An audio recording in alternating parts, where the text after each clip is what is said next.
Random stream, let's go.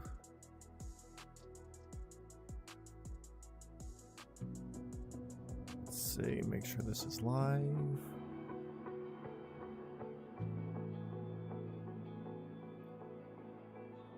Yep, there we go. I can hear me. Let's do it.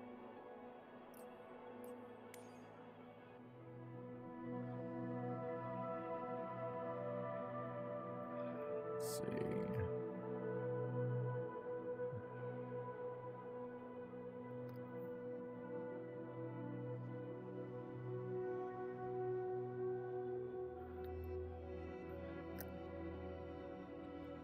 Okay, let's get into stream.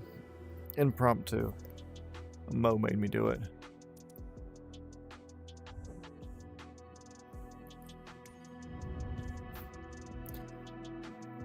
Weirdly specific flight today. Let's see, helicopter. We're going. Wow, 125. Strange.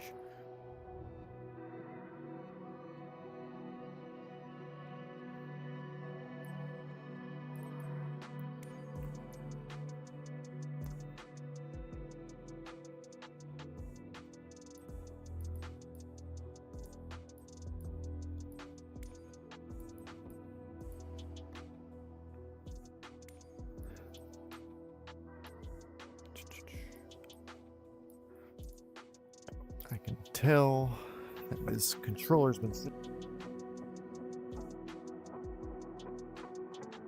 plugging it. Okay, that's better. Let's see.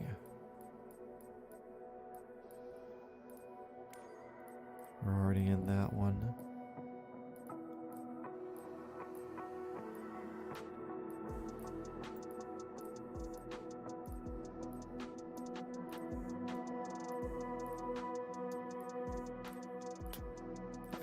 I guess this one will work.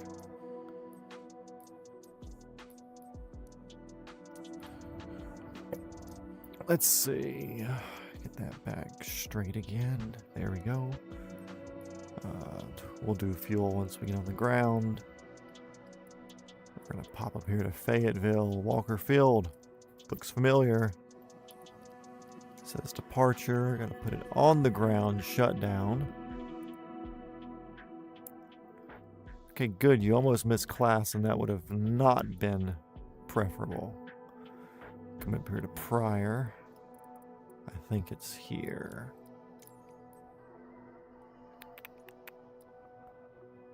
See, it's 3:04 UTC, and what time is it now? 11, so we're going back 9 hours.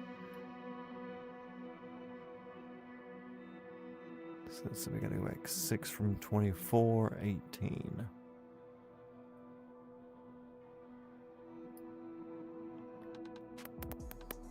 Cool. Start flight.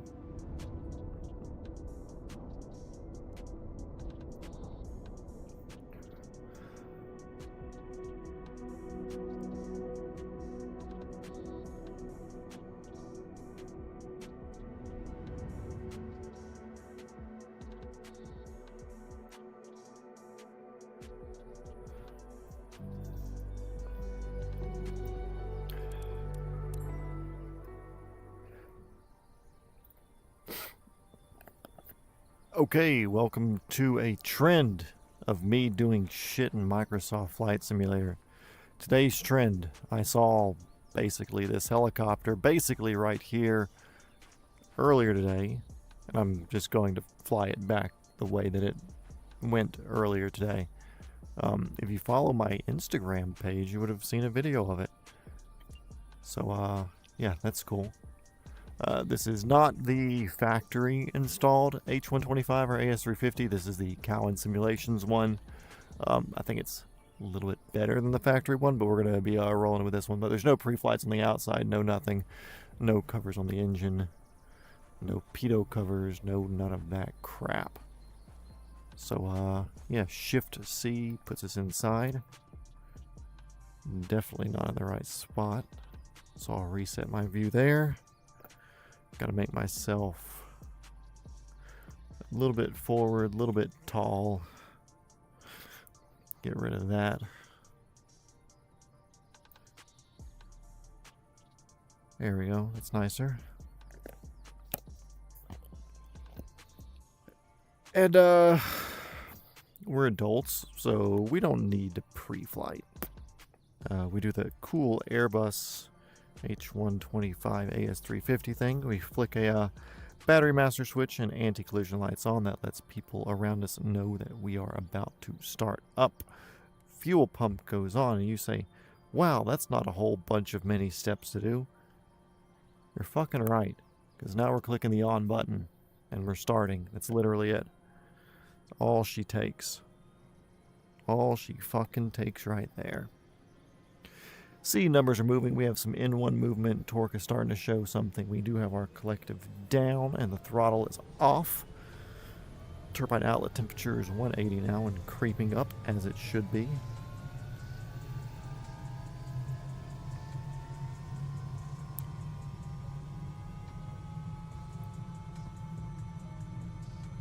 And as soon as our FLI flicks into effectiveness, we'll kick the generator on.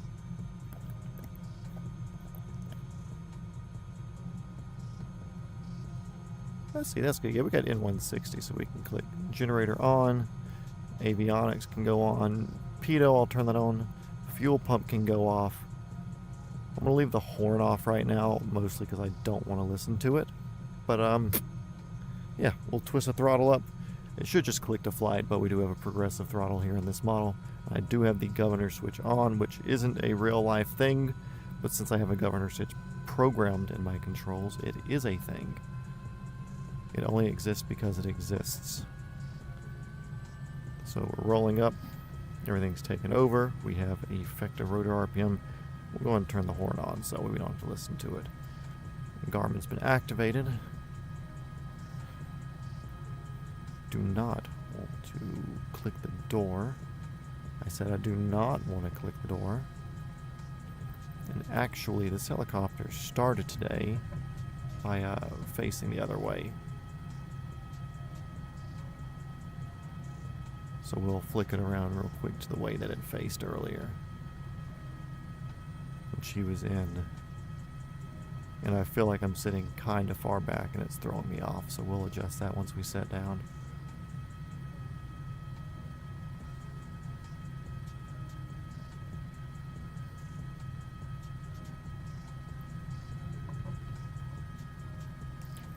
Is that far back? Maybe it's tall?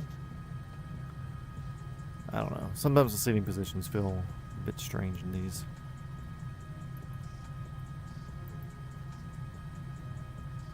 Yeah, whatever. It works. Also, why do we squawk 7,000? Why is that a thing?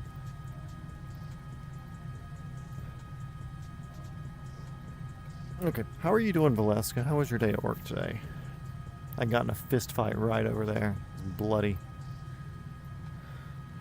Okay, so ready to pick up. This is a European Airbus, so the blade spins to the right, so we got to do a little bit of right pedal when we pick up. Help counteract the torque. Too much right pedal. So as we're picking up, we should keep the nose pretty straight there. This model is way more sensitive than I remember it being. So they took off this way. They started turning and they saw me kind of standing where that little brown patch was. So old Dave hit it with one of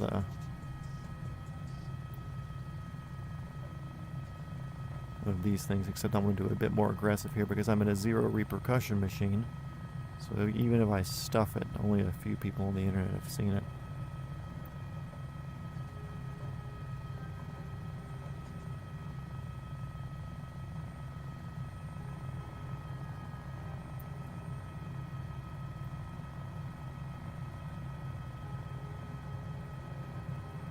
I want to set it down right here on the runway real quick.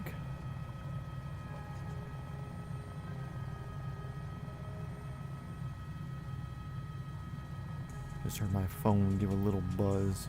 Whoa.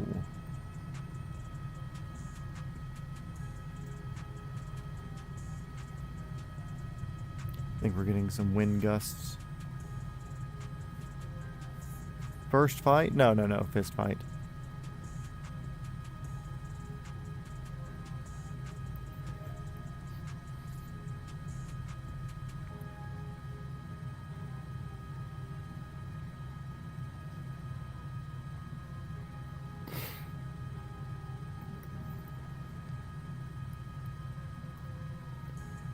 Yeah, got in a fist fight.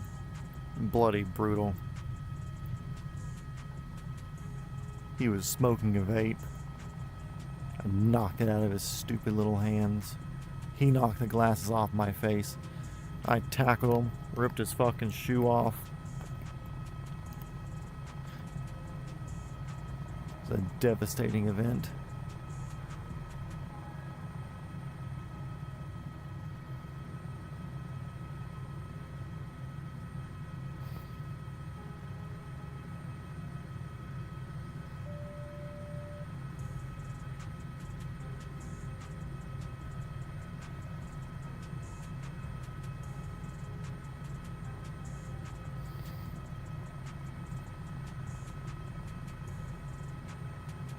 Since it's in my mind, I decided just to fly an A-Star from the Cinemoose Ranch up to Alabama for the stream, LOL.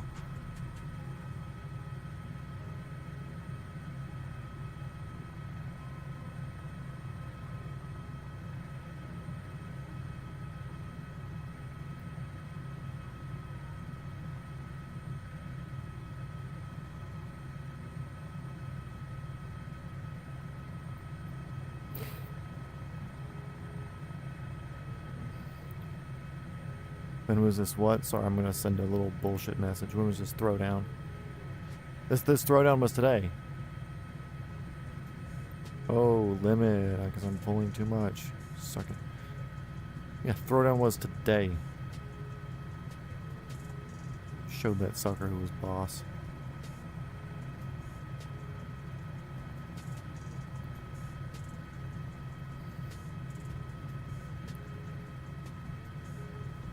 What do you mean, why? I told you. He was smoking a stupid little vape. He's a bad pilot. Couldn't land. Told him because he was high with his vape. Knocked it out of his hand. I took my glasses, knocked him off my face, and stomped on him.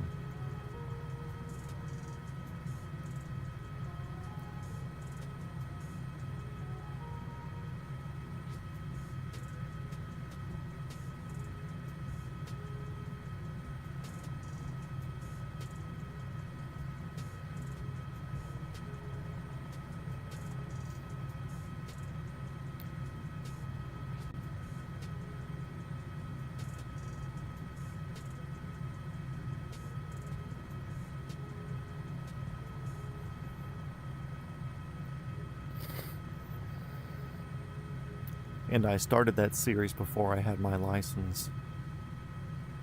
Got the license while streaming that series.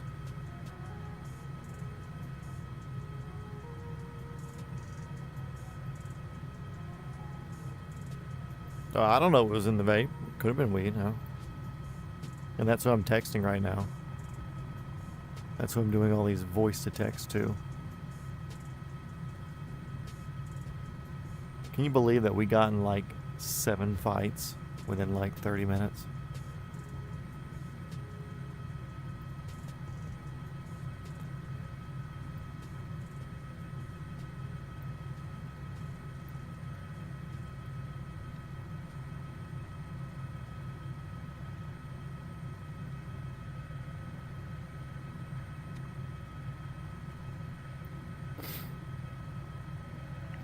Could have just been nicotine, who knows?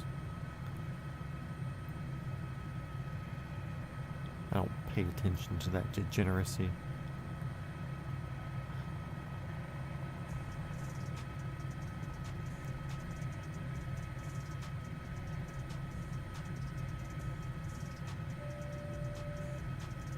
Dude, Georgia's just a whole bunch of fucking trees. Not a bad thing, but it's just a whole bunch of fucking trees. Let's hope we get to northern Alabama soon.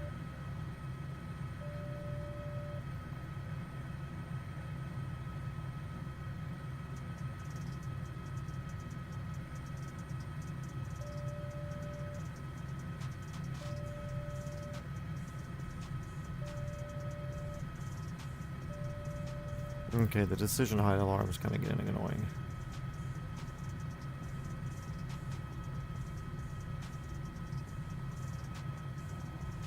I have no decision height.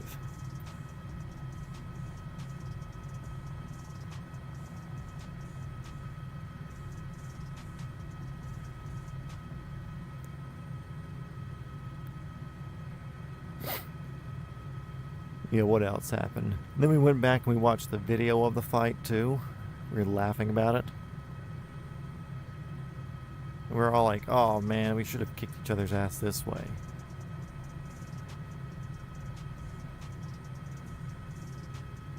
Then we had to push the plane back into the hangar. It was a mess.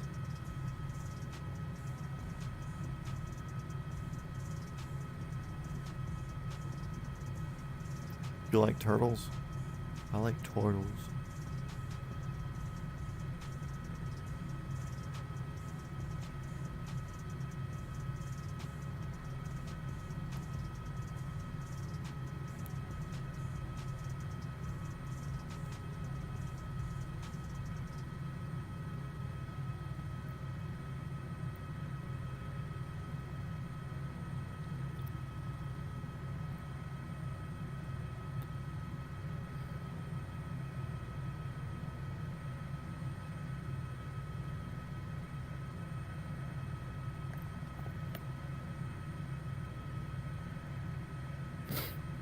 Can kind of see some hills out here.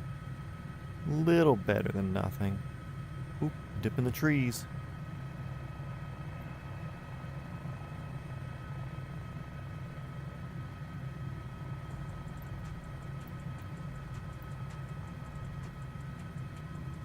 Okay, you got the turtle reference, that's good.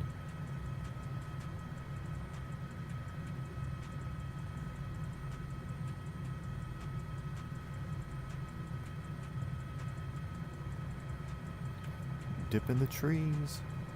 Undeveloped neighborhood. They should put a Dollar General here.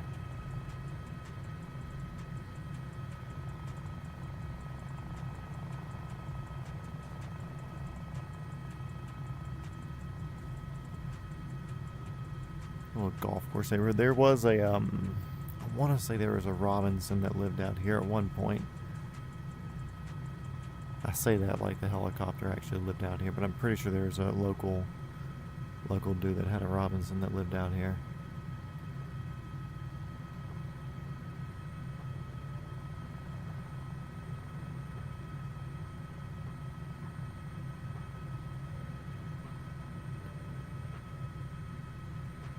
I don't know if I'd rather fly over plains or trees.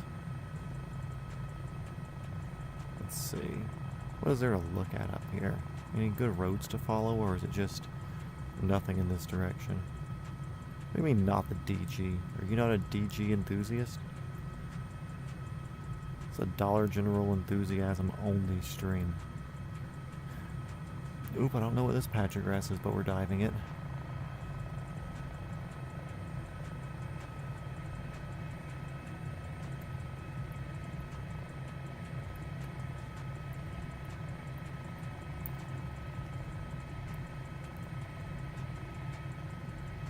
Look, another undeveloped neighborhood.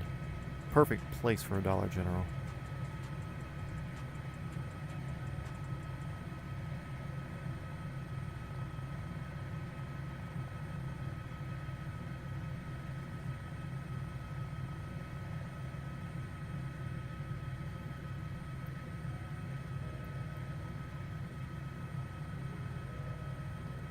Okay, and also, speaking of streaming, we need to do another Around the World stream. We are in Europe. We are in the UK. Shit, we're in the fucking UK.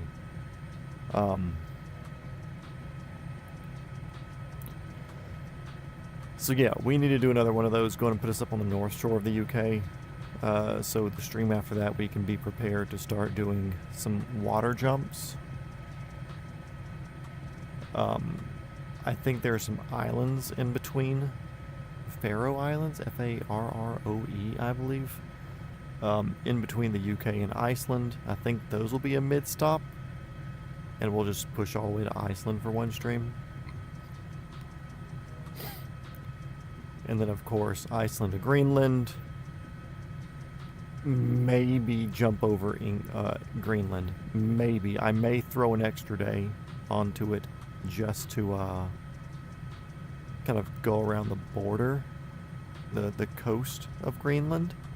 And the reason I say that is because the further north that you get, the least accurate, or the less detailed, I should say, the satellite imagery gets. And so the satellite imagery of up there is just white bullshit nothing. And then when you look at like geographical maps of the area, like nobody's mapping that shit. And even if they are, it's just a giant sheet of ice. So I really don't want to just fly over a shit ton of just like empty white nothingness. The void is not on my list of places that I want to fly. We already did Australia. So I may tack an extra day or just do a super long stream and get around the base of Greenland.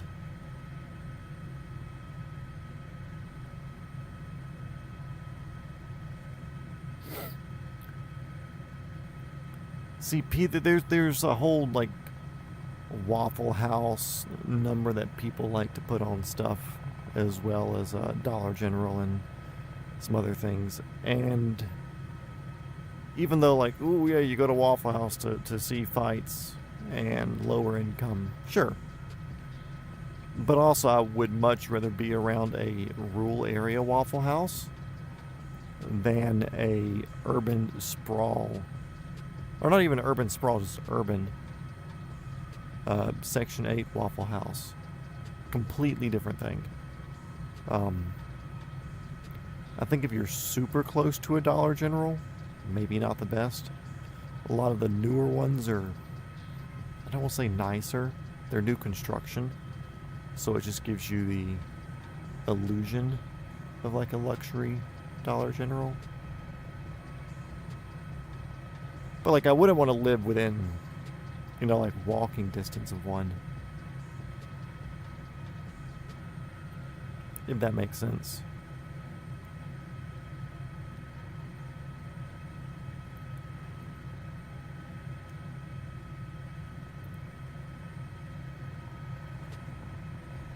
Boy, these trees are just a whole bunch of freaking polygons. Probably too much for the computer to handle if I were to try to get them all to load in like that. Which makes sense. I wouldn't want to render the same fucking tree over and over again.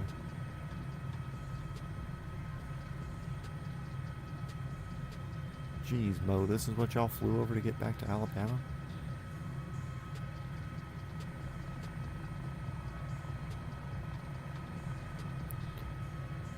Also, it's funny, the helicopter that was visiting us, he's a true VFR helicopter pilot. And he's just like a fun guy. So, like, you look at his altitude and you're like, oh, cool, he is low cruising this fucking thing. Like, I mean, he's not this low. He might be,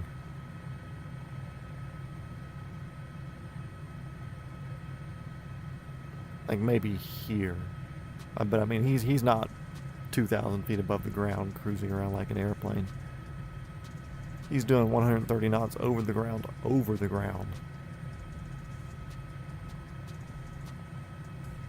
That's why I like Dave. Ooh, there's a clearing / road stripe that we can follow over here. That makes it more fun. Yeah, if you can't tell, the fist fight was for a production thing. Is this a power line? Oh, man. Oh, and there's some big power lines here, too. What the hell? That's not what I wanted. And I'll still do it. There's no power lines, so we'll just treat them kind of like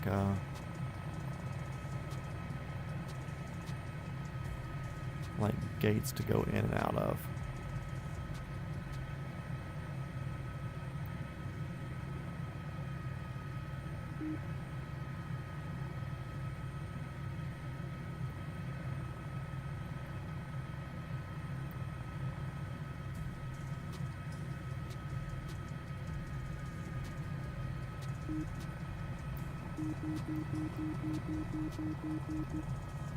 Your rotor RPM's not that high, it's okay.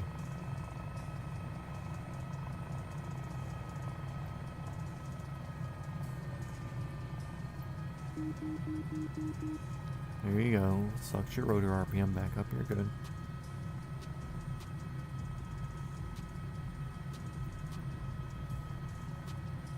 I could have swore you said shalom when I was about to ban you from chat.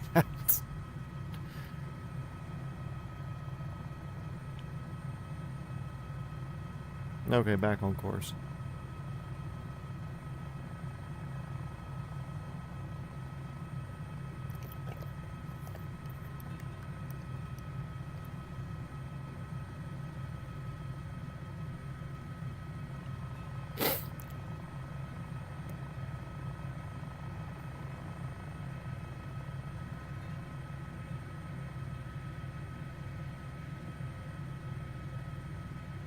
No, I don't think Dave flies like that, though. He knows better. Hey, look at power line. We'll make sure we're over that enough. Hey, here's a road.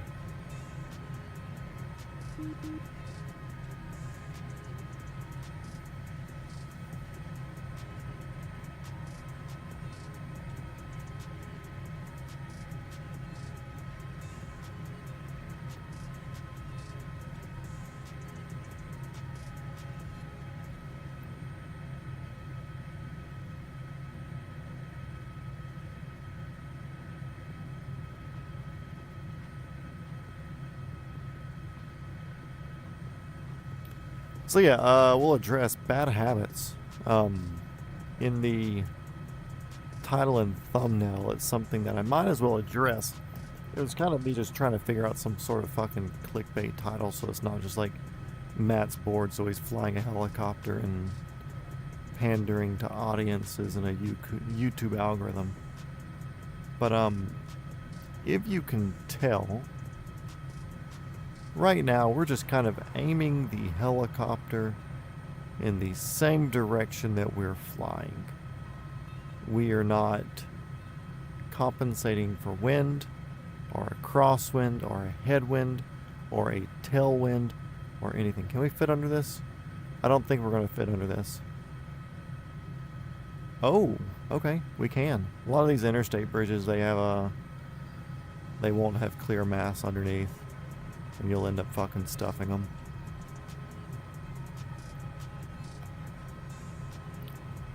Airspeed, what was I saying?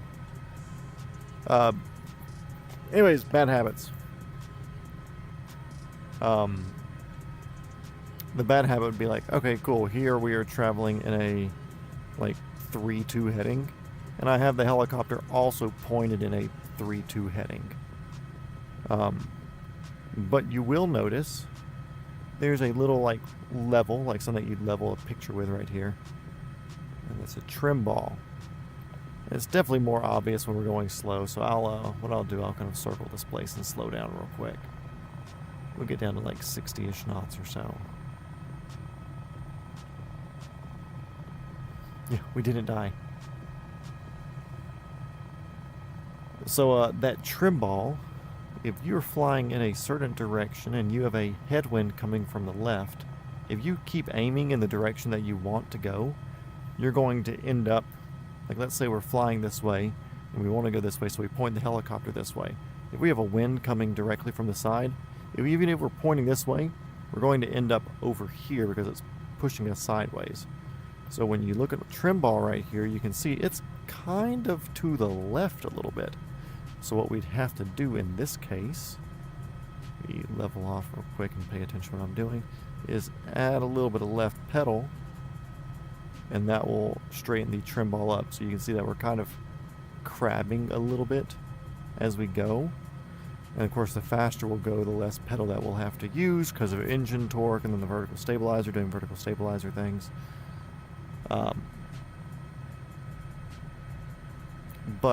And also there's like a lot of wind noise, there's a lot of buffeting. You can feel a lot more air hitting the helicopter and it reacts significantly different in real life. So with that said, flying the simulator, I got a few hundred hours in before I went to go do flying in the real thing.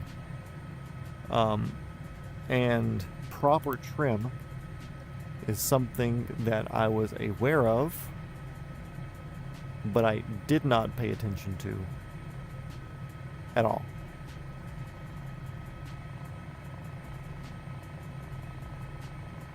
And that's one thing that the instructor was pretty consistently not getting on to me about, but he was like, hey, check trim. Because we were doors off, so a lot of times I would be favoring my side quieter, so my pedals would be more influenced by me having less wind on me, but that in turn put more wind on him. So he would always like, hey, trim. So I'd and also the Robinson, or a lot of ones, helicopters, they'll put a string here on the windshield. And the string's on one side, you kick the opposite of the string. You kick the ball, but you kick the opposite of a string. Yeah, that was probably my worst habit. Or when I say worst, my most consistently abused bad habit. Because in here, you really don't feel the difference. You don't hear the difference. You're not getting wind beat up by the difference. So that's one thing that you have to worry about. If you want to even say worry about. The other one, I'll slow down to demonstrate. It's not as obvious here, but when you're setting up to do a practice auto rotation, which is the landing without engine power sort of thing, so we're here at 80 knots or so, the correct way to do it is lower the collective and then turn the throttle off, and this one just stores a shit ton of energy. This model doesn't really do good on the rotor blade inertia, I'll say that, because it way over spikes there, and we're nowhere near heavy enough for that to be a thing. Anyways, auto rotation, that's it. There's a bad habit that's not shown right there, but I'll show you real quick what that bad habit is. So like I said, the correct way, especially in the Robinsons. So the Robinsons are notorious enough in their inertia, in their main rotor blades, where the R22 especially having the smaller rotor blades, as it's a two-seater with a max weight of 1,370 pounds. The rotor systems do not have a lot of inertia in it. And why is that important? Because if you were to lose engine, which would be so your collective here, the handle that's on your left side, as you pull it up, you're putting a lot of pitch in the main rotor blades. So when you're sitting on the ground, idling, not hovering, your rotor blades kind of look like this. When you go to take off, they put pitch in to create lift. That's what this handle down here does, or that one there, it's connected to mine. It creates pitch. So when you have pitch, what's a side product of pitch? Drag. Good answers. Lively crowd. All three of us here. So drag is a byproduct of having more pitch in your rotor systems. Why is that a detriment? Well, it's part of physics. That's why you can only have so much power in the helicopter, and if you add too much pitch, sorry, your blade stalls or you don't have enough power to move it.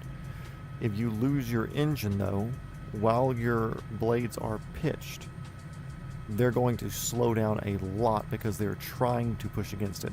When your blades are flat and you're falling through the air, like when your engine goes out, when your blades are flat, they're actually at an angle that's enough to where the upward motion of the wind through it will spin them back up and maintain your rotor RPM. But if you have pitch in the blades, which I'm going to actively try to crash here just to see what it does. I'm going to throw some altitude here to give us an opportunity to really test the physics on this one. But if you have your rotor blades pitched and you close the throttle or you lose an engine, your blades are going to slow down a lot more. And you think, well, okay, cool, we'll just lower the collective and auto-rotate down. Yeah, that's fine. That's what happens if you lose an engine. But there's a point of no recovery.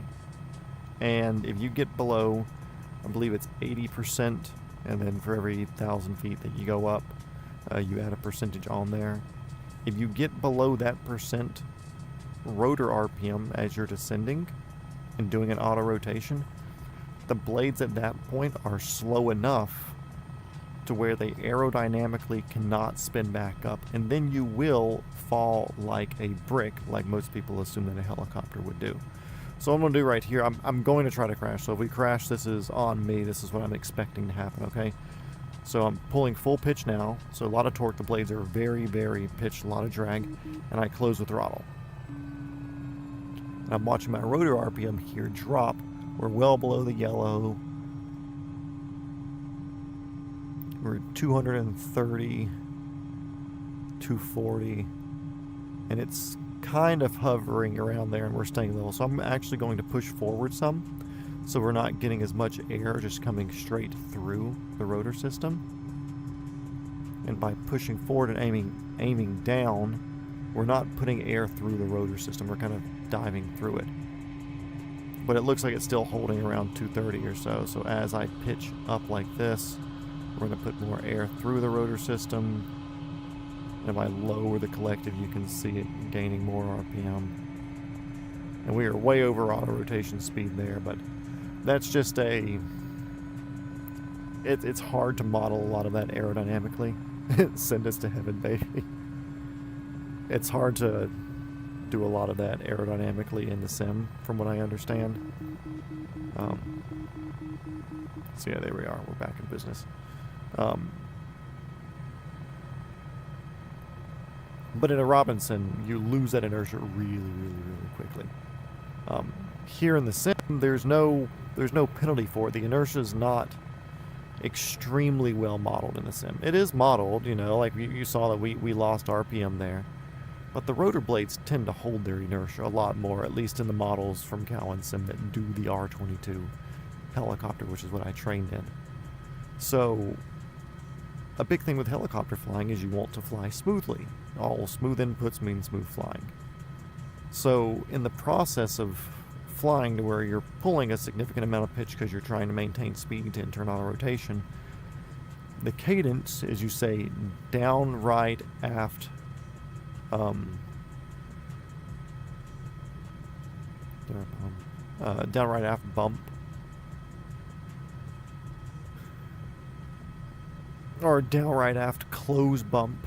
But mostly it's just down, right, aft is what you learn doing auto rotations, because, or at least in the Robinson, this one would be down, left, aft. But when they say down, right, aft in the sim, which if you can see my hand, you kind of can't. Let me turn the camera slightly more down angle there. So if you look at my left hand here, I'm going to roll the throttle off, and I'm going to do it now as, like, even before I enter the auto. So right here, I'm like, okay, cool, roll the throttle off, and then we enter the auto rotation. And that would be considered like an emergency auto rotation, because that'd be simulating an engine out of some sort, because the throttle closes before you enter the auto. And now we're throttle back up, and I'm catching the rotor speed back. Unless you're training for the emergency engine out, you never want to do that, because entering an auto rotation, they tell you this when you're entering an auto in training, purposefully, you're trying to do it as smooth as possible, because the easier that you set up the auto rotation, the easier the auto rotation ends up being. Weird. And auto rotations are extremely boring, by the way. So by closing the throttle and being casually letting down the collective like that, you can put yourself in a very, very bad situation in a Robinson because you decay your rotor RPM extremely quickly, which could mean rotor stall, which would mean dropping like a brick. And I'd gotten okay at auto rotations at first, did all my solo hours, came back for the check ride prep, and we went to go do an auto rotation. The first one I did a power off auto, close the throttle, and then the instructor really, really quick slammed the collective down and entered the auto for me. He's like, "What'd you just do?" I was like, "But I have no fucking clue what's going on right now. You lost me," and I've always kind of been lost in autos. I never really knew why it was working when I was doing it. So in my cadence, and in anybody else that happens to be watching this and getting into it in the future, whether you're watching now or on a replay, I suggest adding down right aft bottom close bump. Because my instructor has always said down right aft close bump, and you bump to kind of pull up the collective a little bit, so that way you're not overspinning the rotor with airspeed. But if you add the bottom in there before you say close, because in my mind, down, right, and aft is all one motion. Because you're kind of doing that all at the same time as you're entering the auto. Down, right, aft, same motion. Down, right, aft, close bump becomes down, right, aft, close bump. So if you're closing the throttle while you're lowering it or right before you lower, then you're really putting yourself in a dangerous situation to decay your rotor RPM too much. But if you say down, right, aft, bottom, and you make sure you hit the bottom, then close, and then bump the collective up to manage your rotor RPM, then that's a lot nicer. Then that's a lot better for you. And like as you can see here, we're chilling in an auto rotation. It's not that hard to do. It's just really a matter of when you set it up the right way, that you kind of, I don't want to say get the steps right and it works right, but you can get the steps right. There's no reason for you to be getting more RPM like that. That's weird.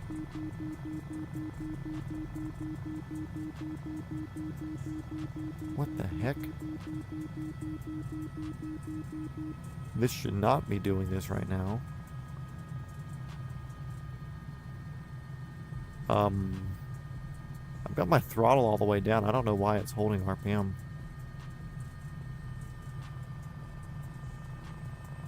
Strange. But yeah, it's a failure of some of the models, and it's nothing against the programmers. They do the best they can to produce what they can, and they're also limited by what the simulator's programming allows them to do and produce as far as a product. Some people have more talent than others. There are a few companies that make way better models than other companies. And counting them, there's nothing wrong with these people. These models are great. They just have a really, really weird rotary inertia, and some of the systems just aren't as accurate as the real thing. But trim, big issue. That's an everyday thing. Auto rotations are hopefully not an everyday thing for you unless you are an instructor. Well, those are two really bad habits that I picked up from simulator flying, and that I had to overwrite and correct myself when it came to real life flying. Questions? Did I over-explain it? Did I autism it way too hard to where that was ununderstandable?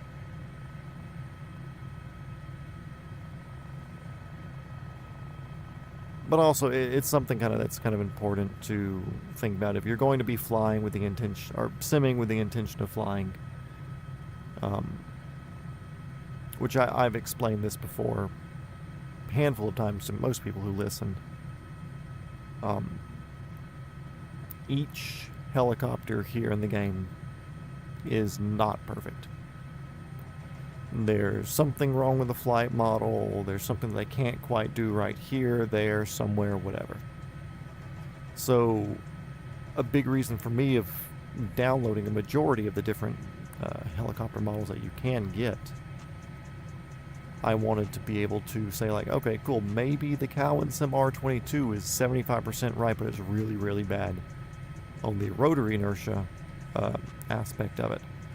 But the Huey from Taux Hanger is really, really good rotary inertia modeled, or the Fly Inside Bell 206 is really, really good rotary inertia modeled. But they may not be as accurate for max gross weight performance. They may not be as accurate as far as control fill right out of the box, which that's something that can be programmed in, but when you start messing with controller curves and everything, that it messes up for other stuff. So I try to leave mine as neutral as possible. Because I'm okay with it not being perfect. I understand. Pluto Hawk. Dude, I haven't seen you in a bit. Currently chasing commercial. About to basically be full-time doing that for the next month.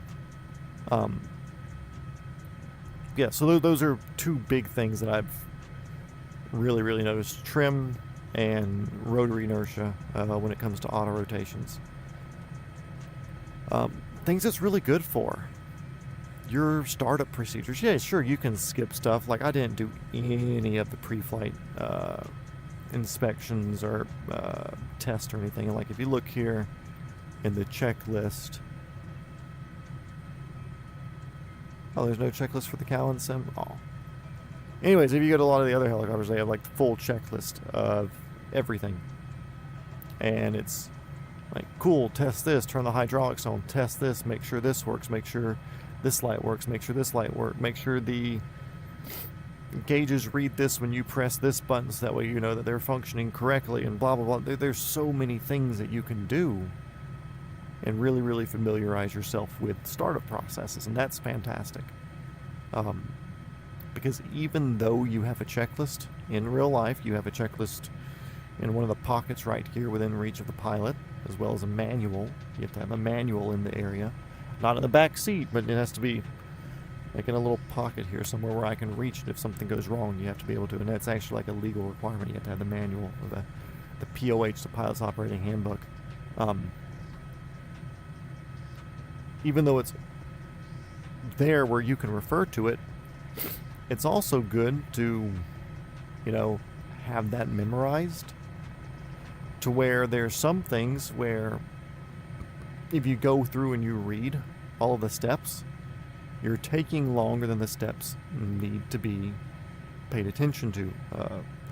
For example, in the Robinson R22, the world's trainer, if you will, you turn the power on, your main battery switch, you turn your strobe on, your fuel mixture should already be at full rich. That would have been pressed down before you even turn the battery on.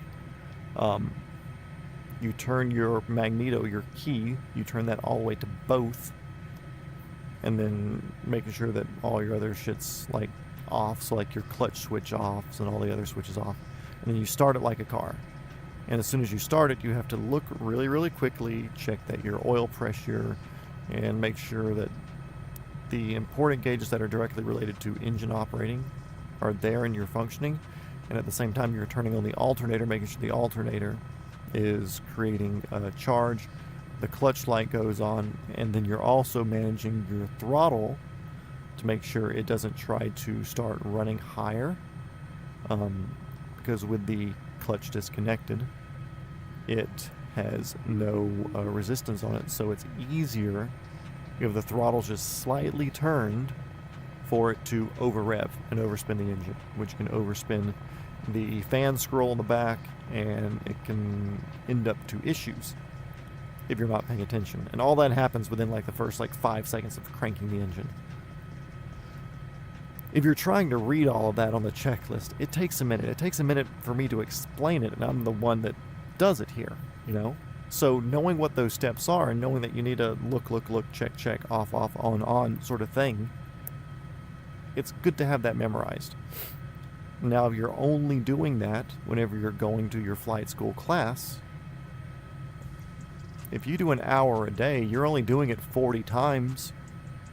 And let's just say you're a person who does it once a week. You're doing that once a week for less than a year. And you're only doing it once, mind you. It's like you show up and then you have an entire class worth of flying that you have to do. Sim is very helpful for exercising process, as you know, often. Spend more time. HMGETT. I feel like I should know what that means, but I'm not going to pretend that I do right now. It's been a long day.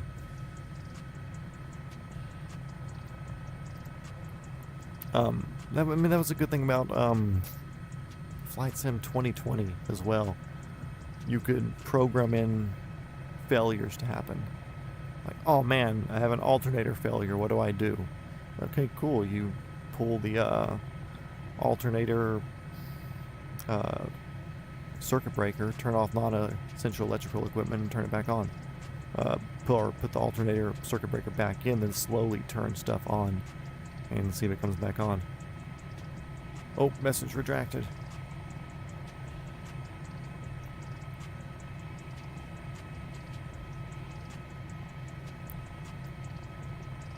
But it's great for things like that. Is it a perfect one-to-one? No. Different year models and stuff have different things. Sim is great for getting reps, yeah.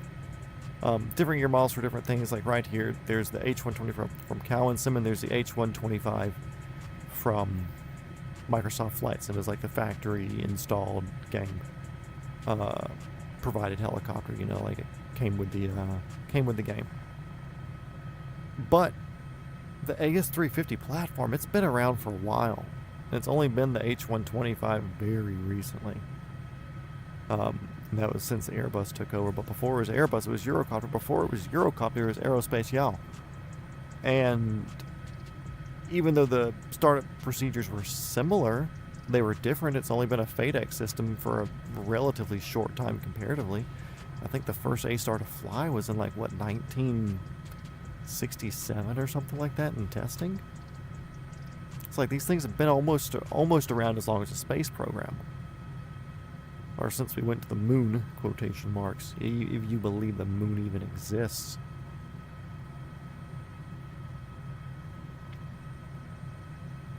So it's great for reps if it's directly applicable to you, but it also kind of puts you in that general mindset of, oh wow, a lot of these things are exactly the same. Many of these newer helicopters that are coming out that I purchased as DLC, like I may read the manual, they have like some cool fancy stuff that's happening, or it's like the Taugshanger Dolphin that came out, the AS365 or HH65. I was looking into systems on it.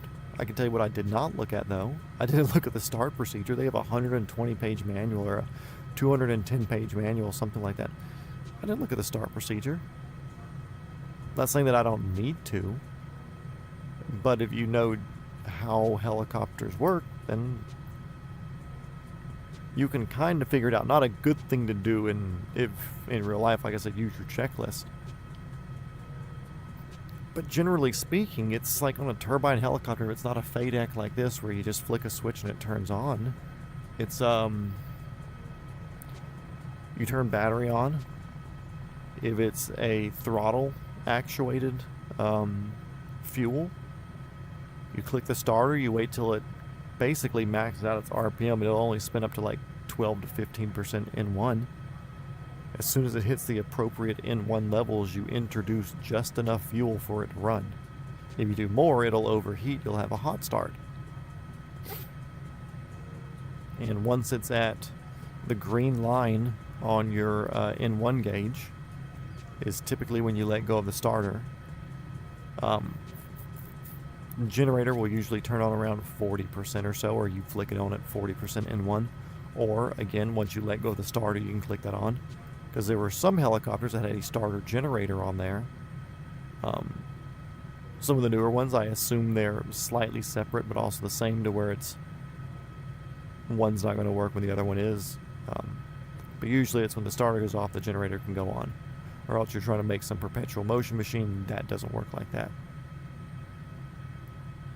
And that's something where you would know more about how it worked if you were reading the actual manuals and knew exactly how that system worked.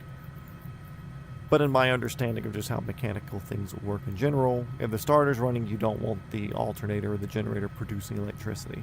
As soon as the starter's not turning anymore and the engine's like self-sustaining the light, then you can turn on the or turn on the generator. And then once you have all those on and everything's stable and at idle, then you can go through and get all your other switches on for... I mean, technically there would be like a hydraulic switch in here. Doesn't matter for me. I've got a control here that I can move with my fingers if I want to. It's not like I'm like at a loss if the hydraulics aren't on. But if you're going through and doing the steps, you're doing the steps, and cool, flick the switch, turn it on. Get that in your memory. Another big thing this is great for, if you look at rental cost of helicopters, airplanes, whatever, you are spending hundreds of dollars an hour, if not thousands. If you're flying something like this is like a $1,500 to $2,000 an hour or more helicopter to rent. So just getting to get in here and play with the startup procedure, huge money savings if you're just looking at that alone. Or you're looking at these Garmin systems, like here with the Cowan Sim model. I can flick this panel options button here and go to a big old Garmin screen, which has functioning menus and pages and stuff where I can change all these different things. I can do direct tos, and like there's so much that I can do here. And then there's a company, the PMS 750, where it gives you basically an entirely modeled Garmin GTN 750 that you can use with pretty much every feature that you have on the real one. And I mean, that's a $40,000 GPS unit plus installation to get it in your aircraft. And not a lot of aircraft have that, so to be able to click around and diddle with higher end avionics and learning how gauges work and learning how tuning to different like navigation radio stations and stuff. I don't know what any of our radio stations here are, but I can sit here on my Garmin and I can change my navigation frequencies. Let's see. Okay, cool. I'd have to click to toggle. But yeah, I can change navigation and frequencies and stuff with your... But I've never done that on here. Although I will be doing that soon, as I'm about to start chasing Instrument Pilot as well. Yeah, it gives you a chance to click around and see how a lot of these navigation settings work, because a lot of that stuff's modeled here. There are VORs here in the game. If I were to pull up the map here, you can see there's GPS points that are marked, and these GPS points, even though they're on a GPS here, they're modeled. Here we go. So yeah, there's VOR and stuff in all these different places where you can set the radio frequency. 115,400. So how do I do this? 1154.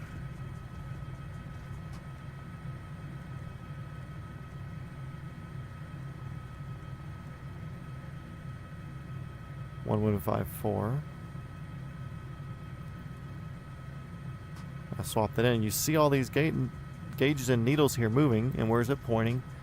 Kind of back to my east.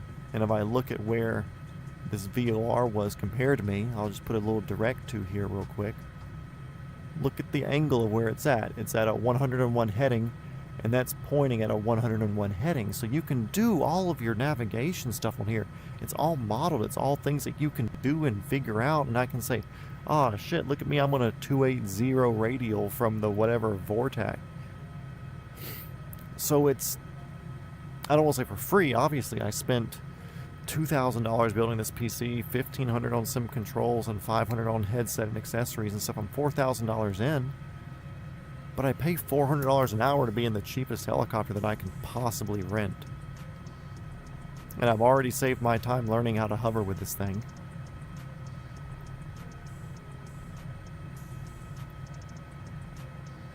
Yeah, time and money are saved. Not being in the real aircraft, time and money are saved for things like this. I will say I did download there's an FS Academy instrument class thing, and they put you in a Cessna and they teach you all that stuff. The class and the understanding and all that, it's not that hard. It's not that hard because I'm learning how to tune in a VOR and not that bad. What sucks is, as you can see here, and y'all look at the top left of your screen, I'll even point with my little pointer. If you look up here, there's a corner screen, and that's me flying right here. And if you've noticed, when I do my flying gear or my cycling, I barely use my fingers. There is almost no resistance, and I've got the resistance turned out about as high as this controller goes. Good thing, bad thing, I actually don't mind. I like having the super minimal controls because it makes me more used to it when I'm flying a hydraulic helicopter like an A-Star or like a Robinson R-44, which I'm doing training in now. But I do wish it had more resistance, and I do wish it was self-centering. And I say that because there's a lot of autopilot features that you can do and you can work through and whatever. Or like when I was doing the programming of the stuff with the Vortac, it would be nice just to have this sit and hold this position right here. But if I let go of my controls here, my cyclic falls because there's nothing holding it up. And that kind of sucks. So part of me kind of wants to buy like a $250 little Cessna thing. Just purely to do the instrument class thing that I purchased here on the game. Just that way I can pay more attention to that and pay more attention to all the things. I'm going to go through it and big dog through it with my cyclic and controls here. But if I feel like there's more I can get out of it by doing something with controls that self-center and that are trimmable, that's a big thing too, because you can let go of it and self-center, but it might be pointing you up or pointing you down. But if I can sit and take a little trim hat or a trim wheel or something and zero myself into where I'm flying straight and level, then damn, that's a good thing. That would be so nice. But that's one thing I can't do here. I've got to fly the helicopter the whole time. Let's follow this power line slit down here. Story of my life, following a slit into a deep patch of despair. Ignore that. We're better now.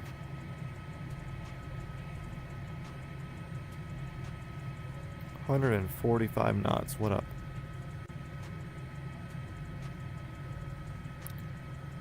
I'm trying to think if there are any other bad habits. Those were the two big ones that really got me. And that's something, since starting flying for real, I've made myself, because a lot of the time the trim strings here in the game don't work. I've made myself start looking at the trim ball to see where they're at, so that way I can have some sort of attention paid to what it's supposed to be.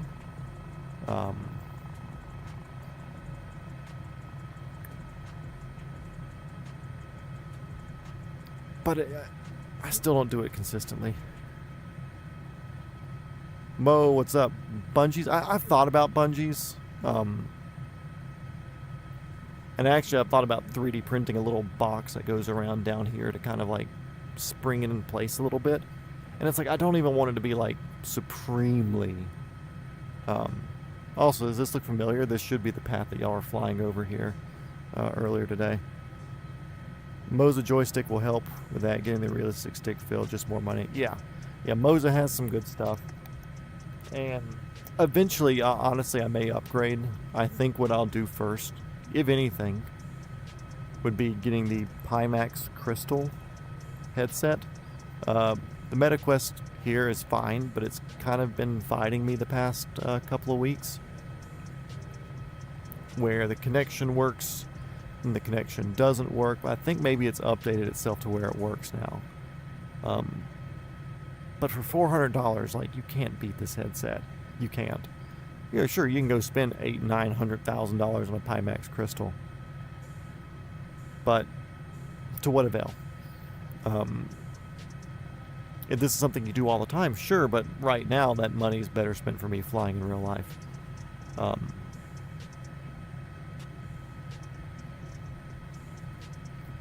yeah, better controls too. You know, better controls would make a difference. I would eventually like to get out of the Robinson setup here.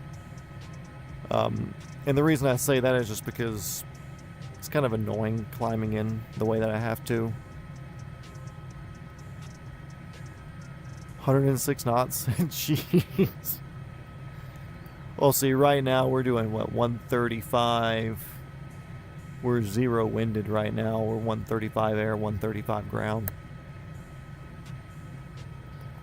I'm trying to do this as realistically as possible. I even got like a blackish gray A-star here. Also, just from watching Flight Radar numbers, I assume Dave flies about at this altitude right here. That's what my best guess is. But also, I'm not going to complain, because if I had a helicopter that did 140 knots airspeed, and I knew the rules about, like, okay, cool, just don't endanger people or places or anything, I'm not going to say I wouldn't fly like that also.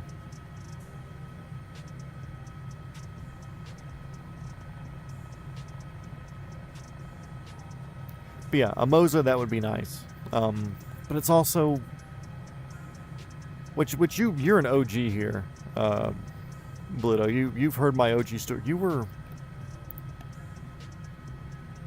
what was the first? I'm trying to think the first episode. Like, I remember when you were here, like, it was like within the first few episodes of the Around the World, right? Because I think you were when we were flying over, like, the Badlands out in, like, northwest Wyoming or something, I think. Maybe. That's what my brain's thinking for some reason. Anyways. But yeah, so my whole goal for this, which I kind of explained to you earlier today, Mo, and what I've said before on stream, is that the entire purpose of this PC simulator VR setup was to teach myself how to hover and make myself familiar with it. Which, if you fly, which, Bluto, I'm pretty sure you fly from what I remember, which I think you actually did the same thing as me, because you were a fixed wing dude for a while, correct?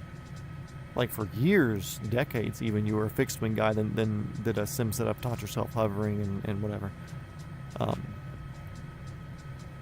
yeah, I built and bought all this stuff purely with the sole purpose of, I want to learn how to hover, because the federal minimum for getting your license is 40 hours, 20 dual, at least 10 solo. And then the other 10 can be solo, dual, whatever.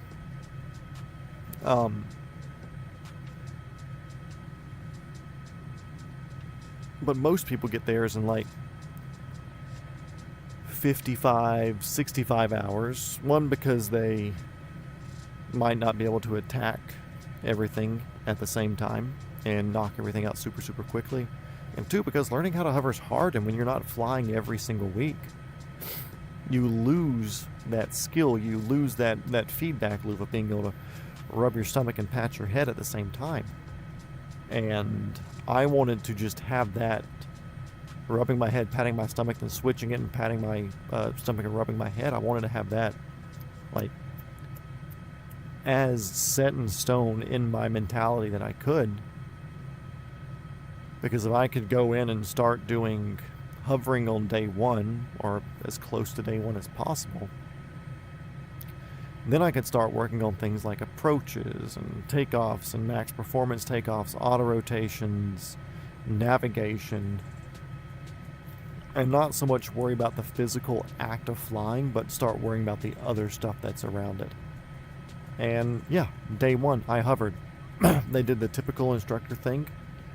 where he has the collective and the pedals at the same time, and he says, okay, cool, I want you to raise the collective a little bit and feel us go up, lower the collective a little bit, feel us go down, bring us up to a 5-foot hover, bring us down to a 1-foot hover. Okay, cool, now you just have the pedals, do a little left, do a little right. Okay, you just have the cyclic, see if you can hold us in one spot.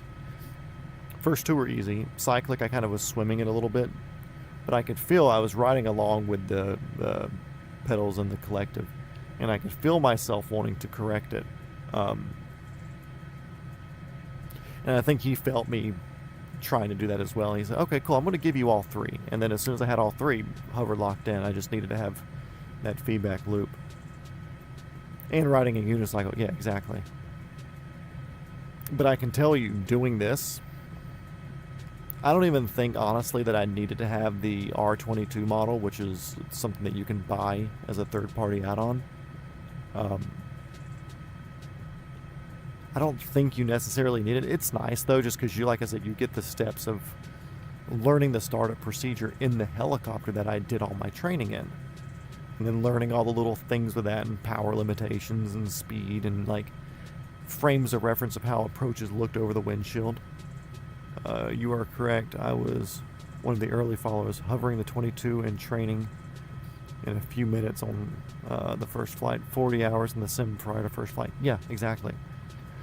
I had way more hours in the sim before I went. I feel like I could have done it, though. I was hovering in I was picking up from a dead stop and hovering pretty still in 10 hours. And then I realized I still had one of the assist on. I turned that off, and it took like 3 or 4 hours of detraining what that assist was doing, affecting it. But then I just started flying more for fun, and like really, like, I would get home from work, and it was like, okay, cool, my job when I get home from work is to hover around this parking lot to different points and do approaches, and I like do that for 3 hours every night. Or if I wasn't working, I would wake up and I would do that for hours a day. And then I started doing more streaming in the Around the World series and whatever. And then one day I was just driving by the area, and I had already reached out to the school prior to that. I was like, hey, are you in the area? Do you have time for a discovery flight? Or just so I can like come look at the facility and talk about options and shit. Did a discovery flight.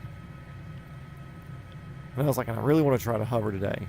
He's like, I don't know, hovering's hard. I was like, I bet you $1 I can. I was like, okay, cool, if I lose $1, I lose $1. Southeast Aviation. What's up, dude? Good to see you. But yeah, so anyway, I was able to hover. He didn't give me $1, I didn't take it.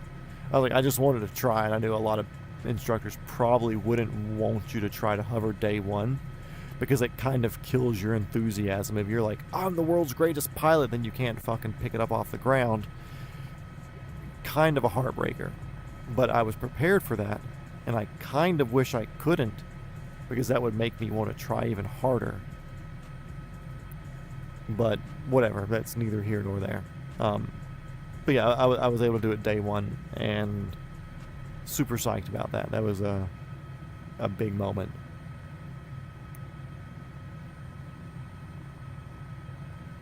We got like the whole gang in here right now. Bluto back in here, Southeast Aviation, Valeska. We gotta get Jake back in here. Sean and Belinda, they're well asleep though. They're adults. They have normal people jobs to go to in the morning. Me though, I would go flying tomorrow, but this weekend's going to be insane at Speedway because the NASCAR race is happening. So they have all of the ERJs and stuff flying in pretty consistently. And I do not want to have to deal with that shit in traffic. So I'm just going to, not.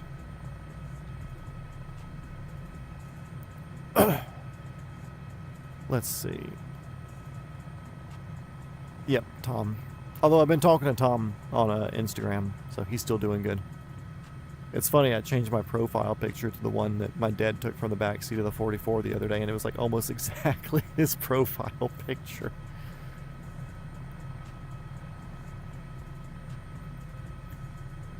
But yeah, like I was saying, I wouldn't mind upgrading stuff eventually, but right now that money's just better spent chasing the real stuff and putting into actual flying and whatever. Maybe once I'm commercial, CFI, CFII, which would be instrument as well.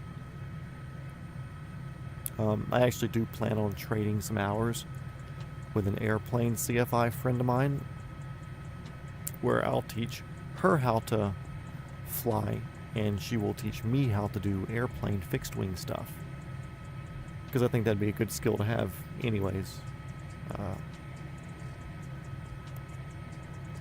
Plus, like, even though you can fly a long ways in an A-Star or a helicopter, the airplane's a lot quicker. And if you don't need the helicopter at your final destination, and you just need, like, go out there for a meeting and turn around and come back, but it's like a 700-mile drive, like, yeah, like,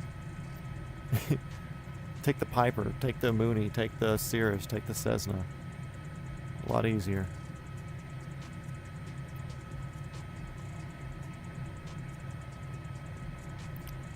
ATC comms, yeah.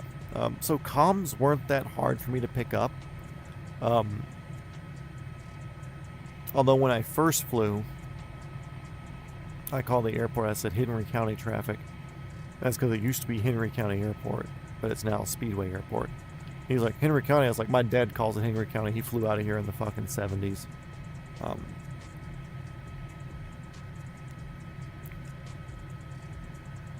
Once I'm CFI, you'll learn heli. Damn right you will. You got a few lessons free for how often you're in here, I'll tell you that. With that said, though, I'll be clear up in the 44 whenever I'm able to give you a ride, so you and a family member can ride along, and we'll be in the air conditioning too. So,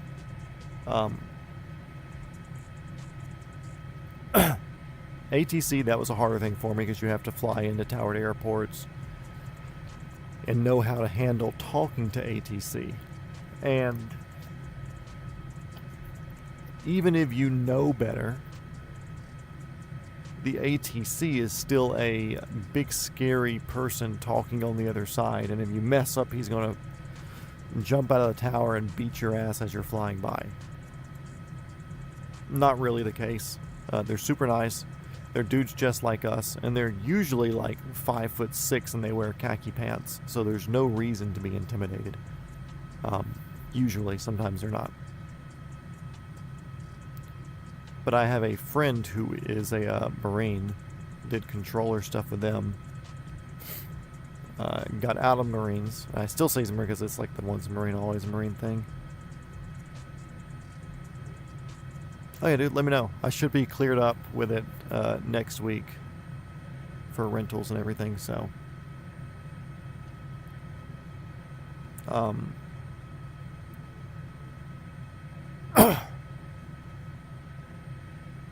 But yeah, so he was a Marine air traffic controller. And a friend of mine locally, in real life friend, and I just had him come by the house one day, and he sat basically where the camera right here is on my left. And I just flew around the Macon airport and did different approaches and stuff coming in, and had him be ATC next to me. Because a big thing was, like, I didn't have my own headset, so I'm using the school's David Clark's, which are like the basic, get your first, baby's first headset. We're flying the it's this time of the year. So we're flying the R-22 with no air conditioning. Comms scare the shit out of you. You feel so dumb talking. Yeah, some money on IRL training, or if you can sit through the little bit of online bullshit with flight simulator stuff, there's a sub-program that exists called VATSIM. And it's just like hopping on a server with a whole bunch of fucking airplane and aviation enthusiasts and nerds and whatever. And there are people who will literally sit for 4 or 5 hours a day and play air traffic control. And you're able to get on, and you're able to click the button here, my radio button. I have it programmed on that whenever I'm flying in a VATSIM server, which isn't often. I need to do that again. But I can be like, we'll just say we're 10 miles out of Decatur right now, which I think we actually might be. Anyways, I'd be like, if it was a Tower Airport, or what's right there, Huntsville, like Huntsville Tower, helicopter 420 Foxtrot Whiskey, 10 miles to the southwest, inbound with information Bravo. And then whatever aviation nerd sitting on his computer at his VATSIM tower, 420 Foxtrot Whiskey, Huntsville Tower, say intentions, and you're like, intentions, inbound, full stop, whatever, and they'll say, okay, cool, continue on course, 2,000 feet, and they'll guide you in, and you just do everything, and they treat it just like the real thing. So you get practice with somebody who's just another computer guy. There's a little runway right here. We're gonna buzz it.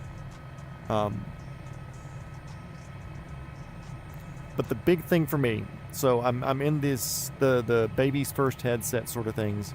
I'm in a helicopter with the doors off that's piston powered and extremely noisy, and I have zero idea what the controller is supposed to say. Oh, there's that headwind you were talking about there. I have it set up on the same weather and shit too.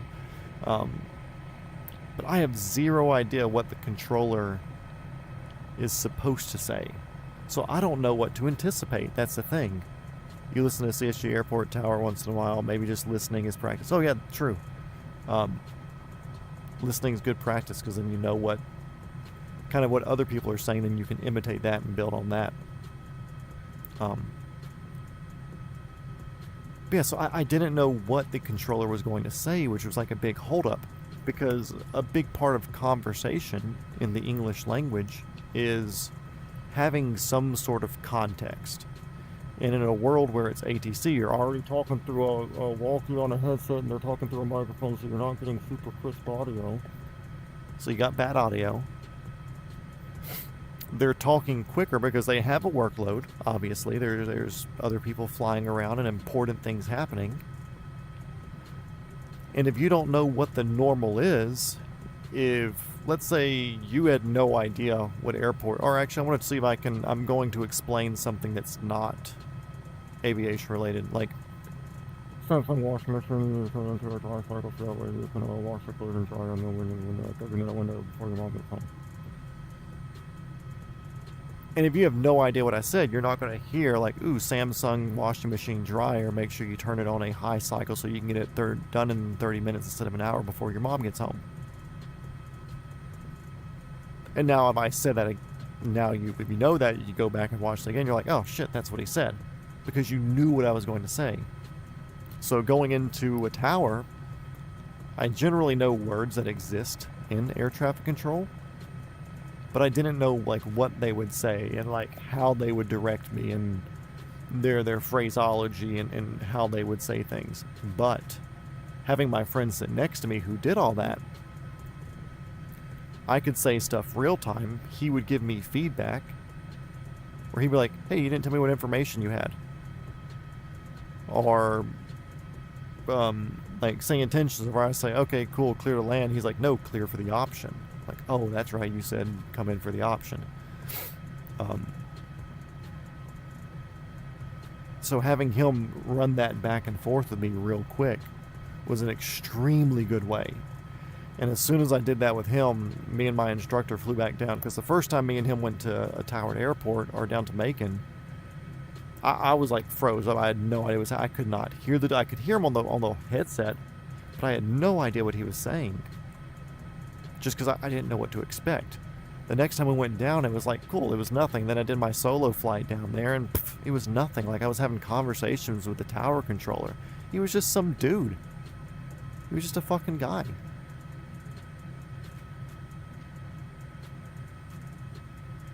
Yeah, I don't care. I don't know how you understand that. It takes developing an ear for it, yeah, but it's the anticipation. It's knowing what to expect. If I go in and I'm confident that I hear the weather report, and like let's say a Speedway, my home airport, I know that helicopters do traffic on the north side of the runway, and airplanes do stuff on the right. And let's just pretend that the controller does that as well, if we had a controller. I would be coming in if I knew the wind was coming from the north. I knew I'd be landing runway 6. So in my mind, I've listened to the airport ATIS information, the weather. Or it wouldn't be ATIS, it would be tower would be updating it as we go. So I'd already like, okay, cool, the wind's coming from this one. I'm 10 miles out. I'm coming from the north, so he's probably going to want me to come directly at the airport, get to the downwind area, take a right, and then finish out pattern and come in and land. So I'm already expecting that. So when I tell him, I'm like, hey, Speedway Tower, helicopter 420 Foxtrot Whiskey's 10 miles to the north, inbound with Information Bravo, which Information Bravo is just saying, hey, I know what the weather is currently because I listened to your weather report. I'm already expecting him to say like, cool, continue on course, 1,500 feet for a right or for a left downwind for runway 6. I'm already expecting him to say that. So when he pops up and says, helicopter 420 Foxtrot Whiskey, Speedway Tower, continue inbound for a left downwind runway 6, I already knew he was going to say it. I already knew. I knew what his plan was going to be. They're not going to overcomplicate stuff to you. The only time they would be doing more complicated stuff would be if you're doing it as a like instrument, and then they'll start routing you different ways to like merge in with traffic and stuff like that. It was worse for busier airports and airspaces. The ATC is usually talking super fast and it's hard to understand. Yeah, exactly. Like, not many people are flying into like Bravos and Charlies unless they have pretty consistent experience. Deltas exist, but they're kind of more or less there for practice. And no offense to CSG, which it is a public airport. I mean, they do have scheduled flights that come in and out of there. But I mean, really, it's a good place for people to come in and practice and touch and goes and then skedaddle out. But yeah, dude, Mo, radio's nothing to really worry about. I would say I would gladly roleplay that shit with you whenever you build your sim setup and we're flying. We can always hop in a lobby together and I can do that. Or, yeah, or whatever. We'll figure it out. That it's legitimately not that big of a deal. It's just like having not gone to a gym and then wanting to go to a gym for the first time, and you're like slightly self-conscious and you're walking towards the door, and then like two huge muscular dudes that have been working out for 30 years and take steroids and shit like walking before you, and you're like, I don't know if I'm built for this. What the hell is this place?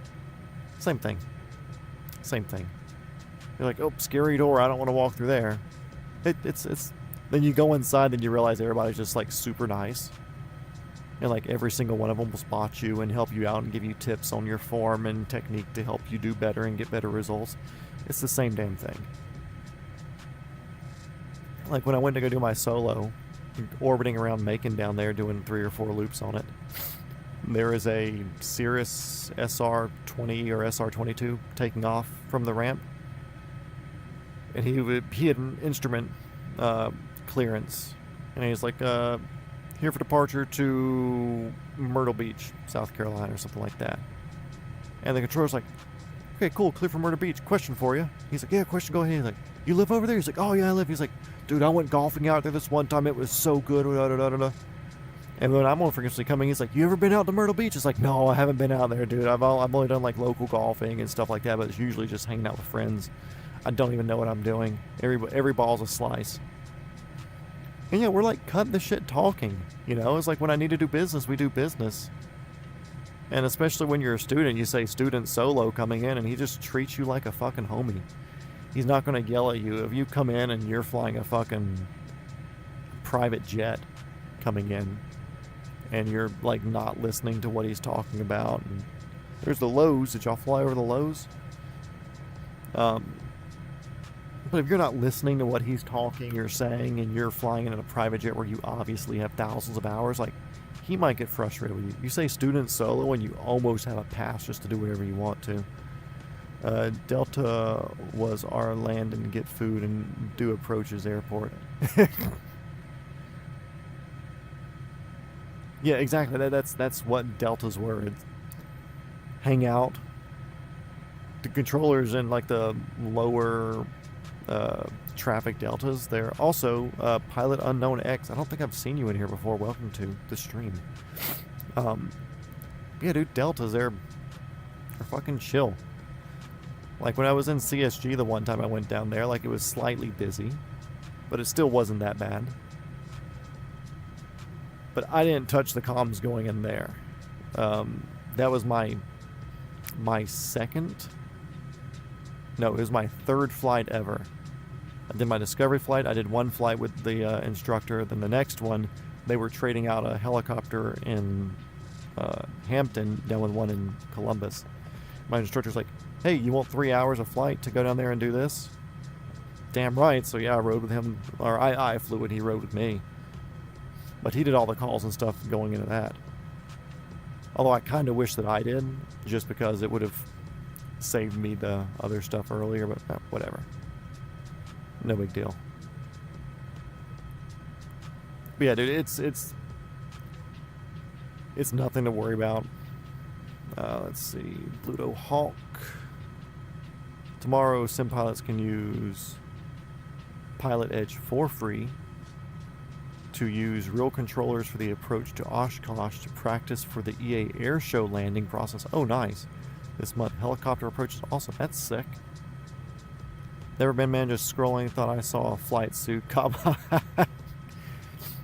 Yeah, I have a friend that went to a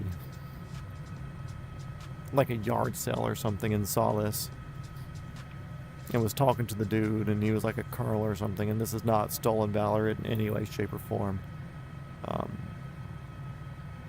But he saw it, and I was doing my flight training when he saw this, and he gave it to me for a birthday present. Or he got it for me, and then I didn't see him for a while. I started doing flight training, and he's like, no, I'm making the trip down here. Then he broke my collective. But I got the suit. But then I got the piece for the collective from the company, because they're cool. It's Apache simulators, for anybody wondering.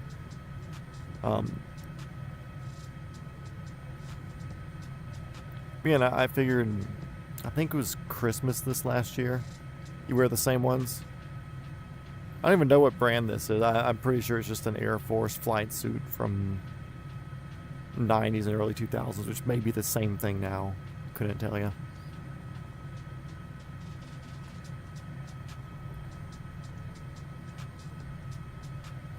Yeah, and I thought it was going to be bigger. I mean, it's kind of big around the body. But honestly, it's not that bad. And around Christmas or so, I want to say that I figured out I could put my Insta360, but my camera there on a tripod and use it as a webcam. Because sometime, like I was doing, we were aggressively defending the U.S. airspace from Santa Claus as a Christmas stream, and it's kind of now turned into a yearly thing. So like I'm bombing the canals and intercoastal and stuff down in Miami and whatever. So like a lot of the flying, it's not just like sitting still. I mean, it's me like down in the pockets and carving up stuff and trying to cut through little bitty areas like this and like doing some more aggressive flying and footwork and cutting shit close.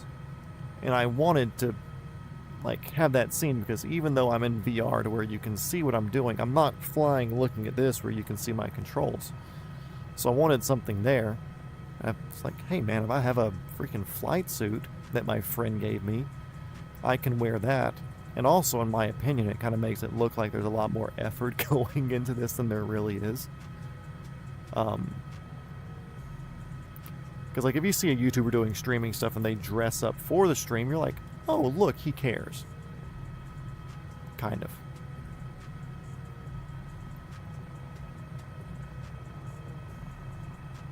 Yeah, some Nap of the Earth flying. Exactly, Scud running the shit out of it.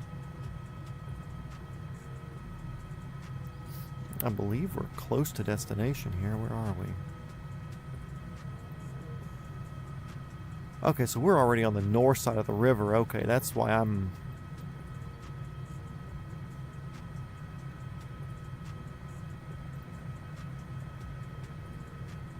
Why the hell am I all the way up here?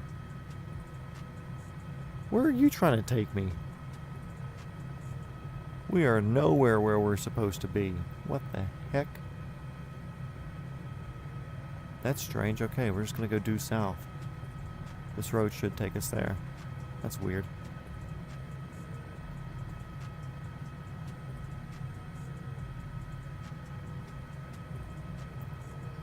Yeah, dude, feel free to drop subscribe and whatever. And I haven't been flying as much as I'd like to just because of life. And I'm not going to promise a whole bunch of flying here soon. I've come into a small bit of inheritance money.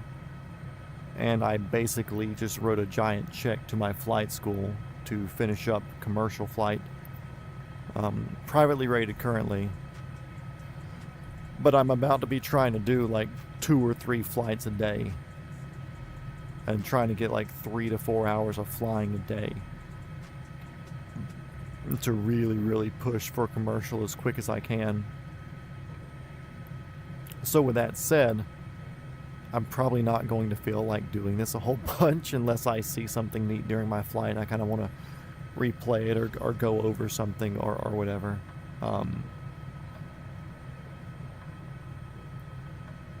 But I also do have my like around the world series that we're doing. Those will be like earlier evening things. We're Eastern time zone, or I am at least. So I'll need to be doing that one around like a little bit afternoon because we're in the UK right now. We try to fly live time with all that stuff. Well, the Buc-ee's is right around here, isn't it? Should be. It's just north of y'all. Right?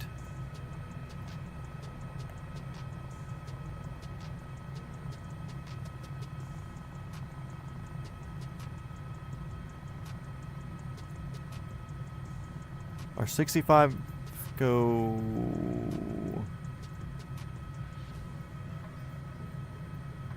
Is it after these two come together?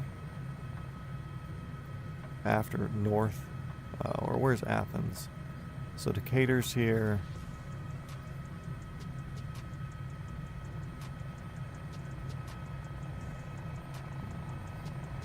I'm going to be texting and flying here for a second.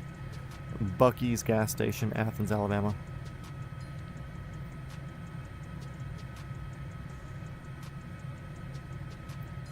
Buc-ee's.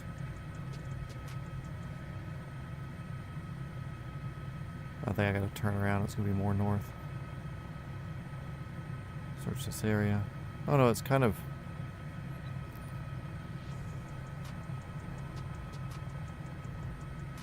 Okay. There's airport there. There's 65. Is it really that close? Because I think it was built right here, right? This is just old satellite imagery. Yeah. Okay, so it's not there. So it would be just over to our left over here. But I don't think the satellite view was updated on this in time. It's funny, every once in a while, because I'm a flight radar enthusiast, I'll pop in the tail number for the A-Star there. And I'll look at it and I'm like, well, I wonder what the recent flight was. And I'll see, it's like, oh, cool, they went to Buc-ee's again. Which that's on my list of things to do. I want to fly into a Buc-ee's. So yeah, this is where it would be right here. But this, the satellite imagery and photogrammetry and everything for the sim was done pre-Buc-ee's in Athens, Alabama.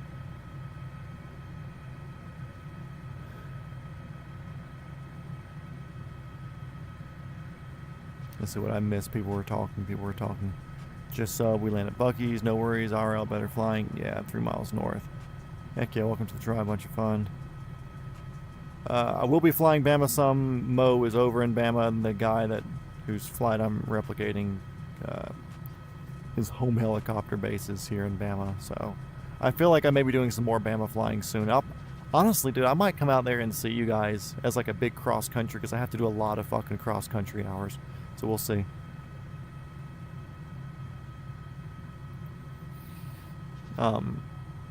Yeah, I have to do 50 instrument hours, many of those being like cross country type things. So if I can convince my safety pilot, whoever that may be, riding with me, like, hey, let's go to fucking like the Huntsville area, then I might see if we can come out there and swing by and see you guys.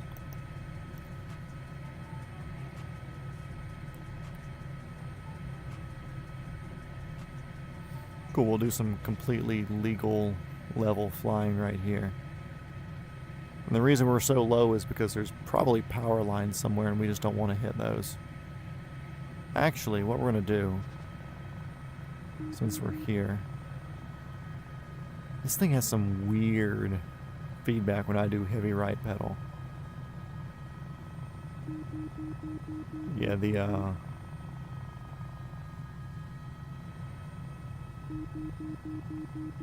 actually, I want to do left pedal.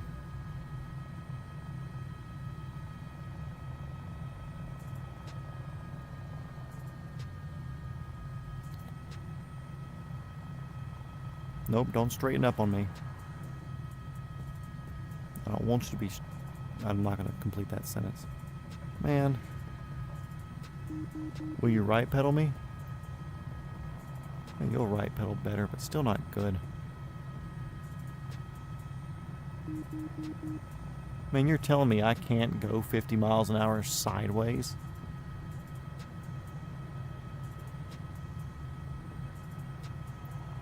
Okay.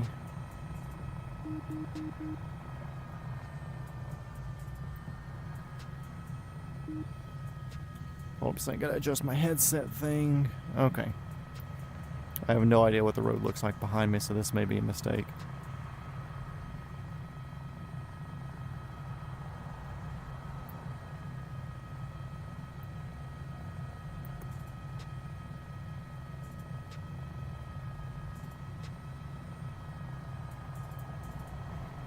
I think the interstate's pretty straight right here.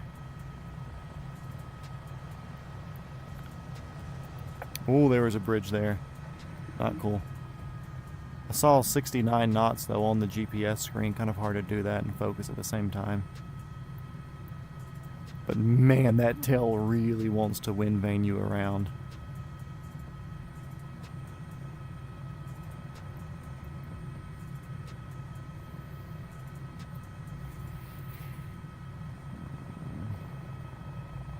Oh, Southern Alabama? Nice.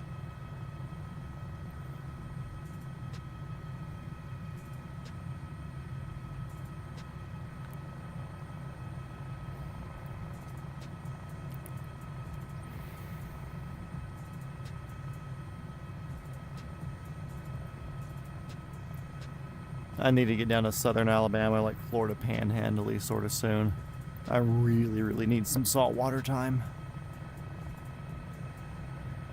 And I would say I'm just going to take the R22 down there on a cross country, but I really don't want to fly an R22 for 400 miles in one rip.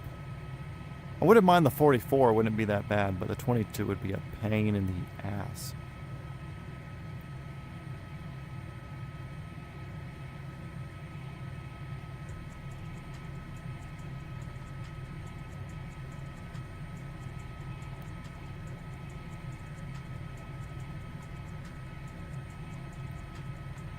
Oh, there's the windsock.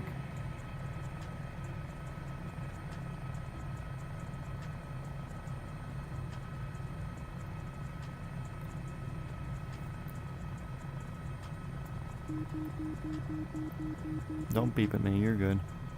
I'm just doing an auto rotation into the freaking area here. Yeah, 22 for anything more than an hour just feels like hell. Shut up, you're good. Because you're about to get some RPM back after this turn.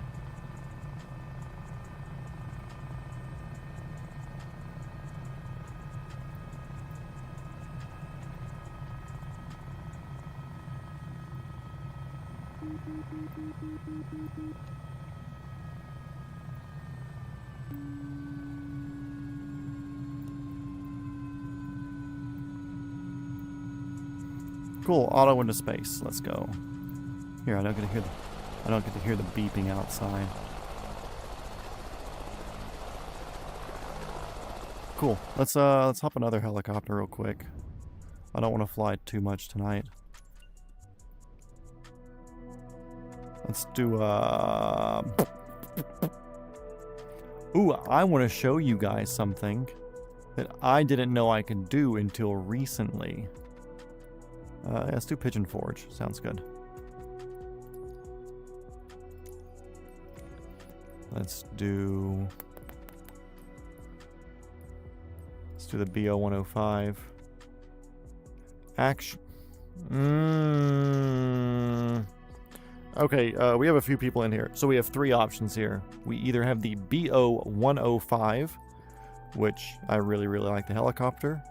We have the OH-6, the Little Bird. We can do the Black Hawk, or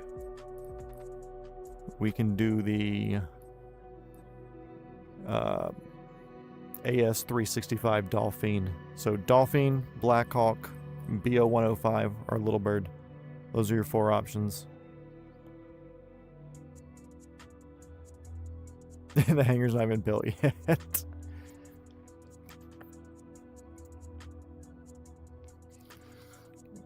Okay, first person I see comment one of those four helicopters. That's the one we're going with. BO-105, Hawk, Little Bird, or Dolphin.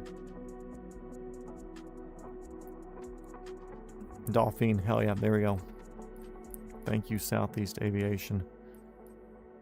Yeah, sure, we'll do the H-865. We're out, dude. Good seeing you today. Ah, Littlest Bird came in just after the Dolphin. Good seeing you today. If you have any questions about building your setup, let me know, and I will be seeing you soon, most likely. Dang it, now we got two Little Bird things?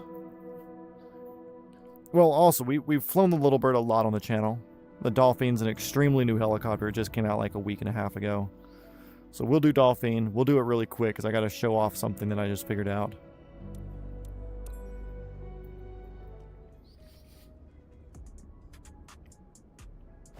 There we go.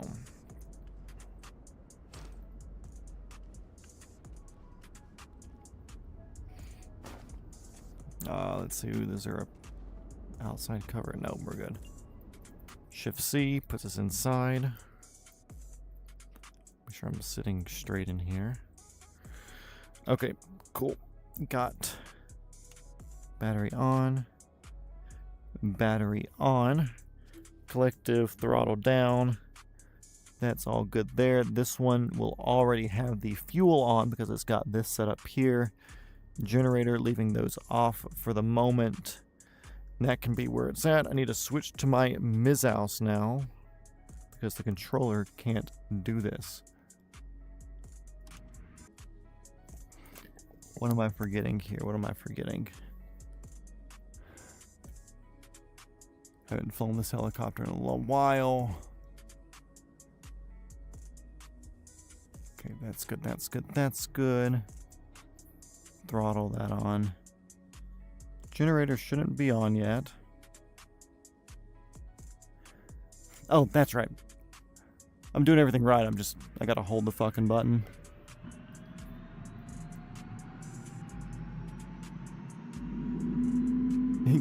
Well, it's too late. Okay, we're waiting for 40%, but we don't have 40% on our NG there, so I'll wait till it hits the 50% line. So right now we should be good to let go, but I'm going to wait one more light. There we go, there's that light. Left generator on. Click and hold right side. And I'm watching these vertical things there. Why did you go up? That's stupid. Oh, because I have a generator switch here that I shouldn't do anything, but it is doing something. Yeah, that's an annoying thing. So I have a generator switch on, which is a thing with Robinsons, but it's not a thing with this. But for some reason, something in the keybinds makes it a thing here that I have to worry about.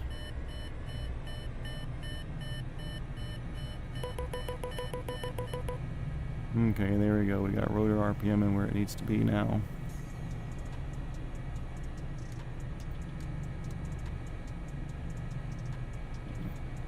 That up, that up, that up. We got pitos and parking brake. Sick.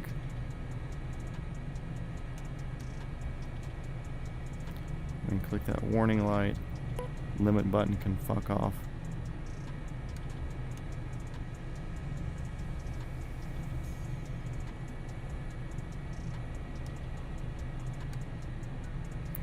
Okay. Are you guys ready for the big reveal? Actually, before we do the big reveal, I need to do this.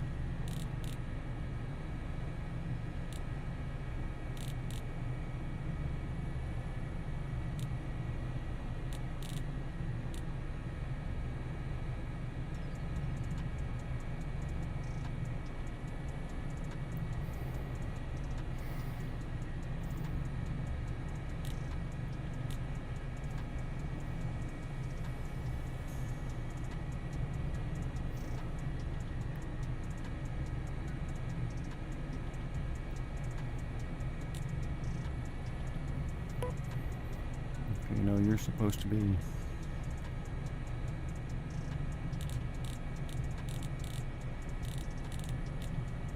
Okay, got this one here. Okay, cool.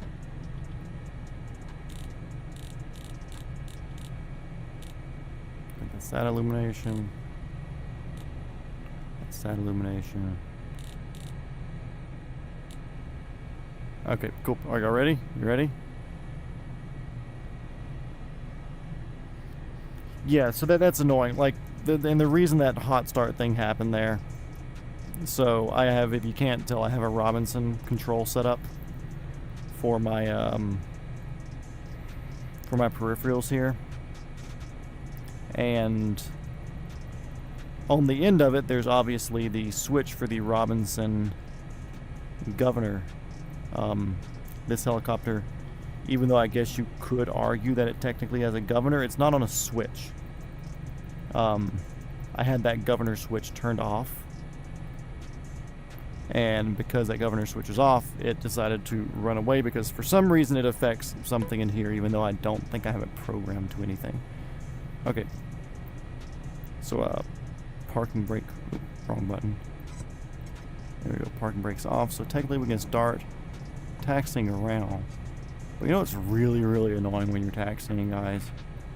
Especially when you have people around you? This freaking anti-collision light.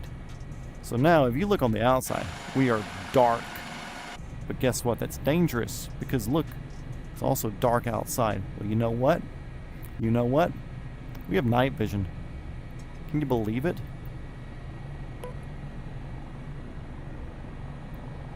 So when they did the Stranger Things DLC, there is the night vision mission. That night vision mission I keybinded to N on my keyboard for night vision, obviously.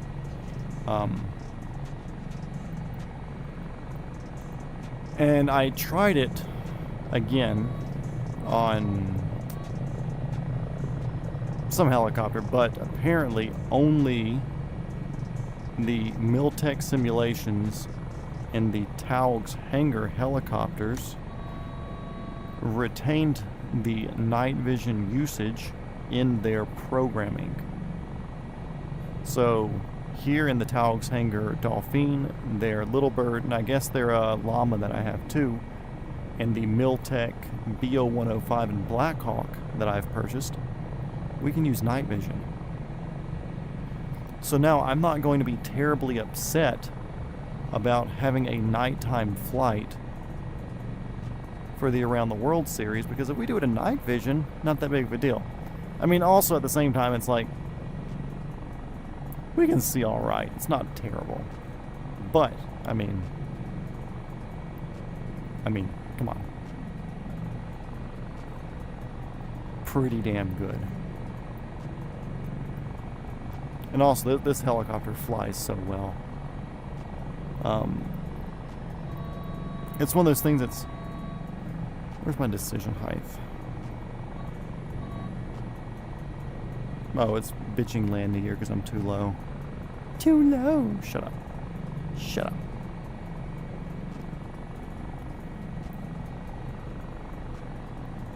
Make sure that's off your screen for you guys there. Okay, cool.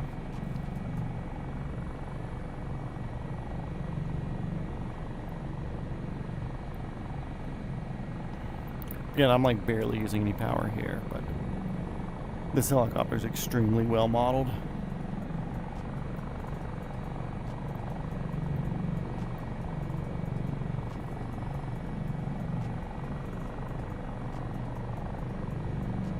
Harder to fly than the R66 for you?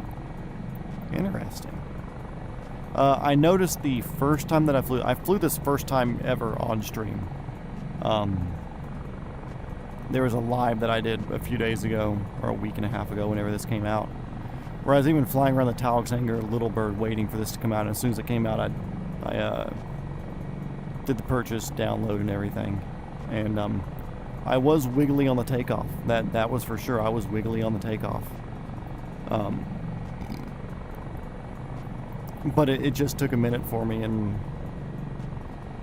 I kind of did my trick of self-teaching the slow speed feel of it by getting moving as fast as I can and then slowing myself down from there.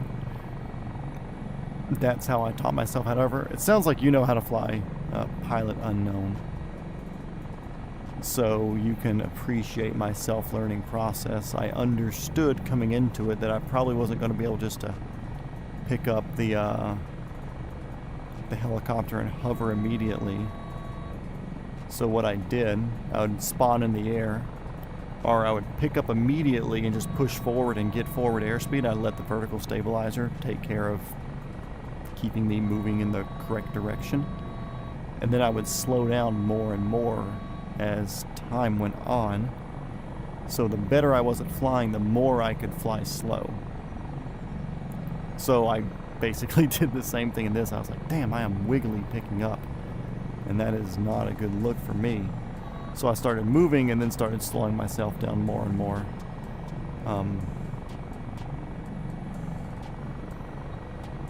Yeah, mill aircraft. Yeah, nobody just picks up and hovers right away. Exactly.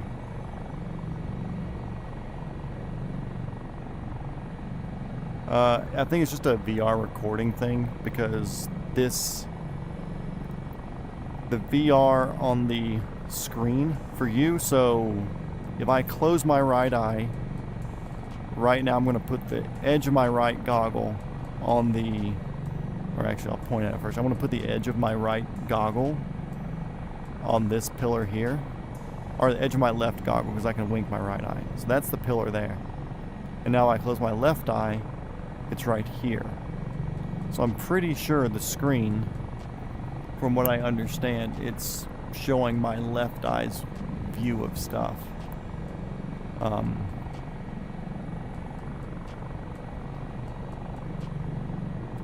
But yeah, it's not centered, and it's kind of strange. And if I move it around for you guys, it'll show somewhat for some reason. Or actually it used to do that, but now it's just like a full screen record, and I look at my TV screen here in front of me, because I got my headset. I guess it's kind of there on like the right side upper part of my screen, so yeah, it's something to do with just how the recording does, because I'm in VR, so it's the stereographic view that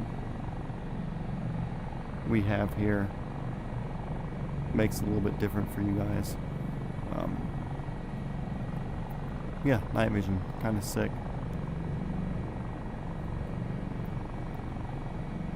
Let's so you know when like you're in your room and your mom turns the lights on you?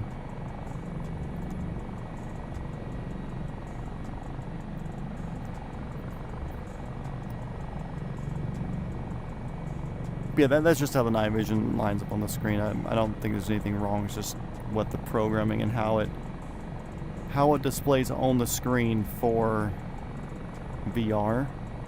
Because before, it used to show both my eyes on my TV computer screen in front of me. And the frame that I would have to give you guys on the stream would just be like one little square of my computer screen, which was just in my left eye, which I do left eye because I'm left eye dominant. So when I'm looking at, like let's say this right here, I'm looking with my left eye. I'm not looking with my right eye. Let's throw gear down. Let's go set her down. Yeah, and it's a bit for the controls and stuff too. I've, as far as I remember, I've tried to set this up as good as I can to make it where y'all can see what I'm doing. If I had it set up on right eye or up or whatever, and then whenever I would be looking down here doing stuff, you would be looking out the front window. And that doesn't make good for when I'm trying to explain stuff to everybody. So part of it's just we have to give up some look around ability or look out the window ability. Shut up the gears down. We have to give up some of that to be able to show you other stuff, and that's kind of like the nature of VR, sadly. Like if I could have you guys all in VR, if I could send all my viewers VR goggles and put them in the co-pilot seat to where they can ride around with me, like I'd almost rather do that, just because there's so much cool stuff that you can look around and see. I'm going to park right here where I'm definitely not going to blow any of these guys around.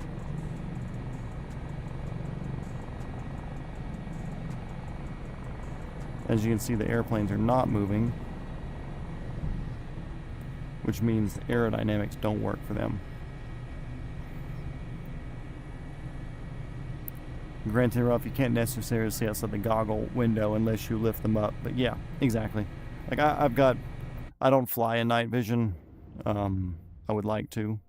But I do have night vision personally for shooting and tactical type things. So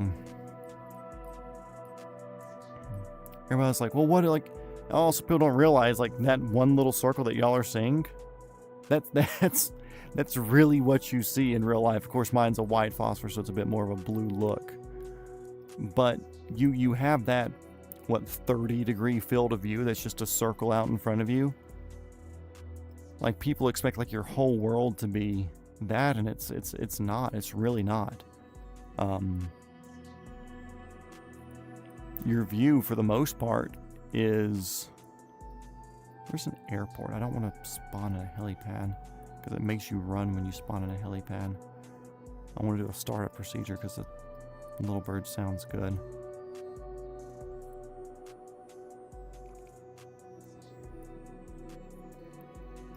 Airport, airport. Japanese airport.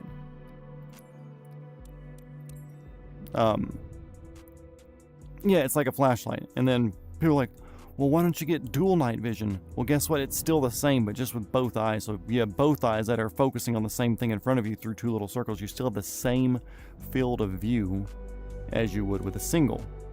The time when you get the benefits is if you go to like a 4-lens panoramic, or you get a 2-lens panoramic, which is a newer concept, where it's two of them that are just slightly poked out.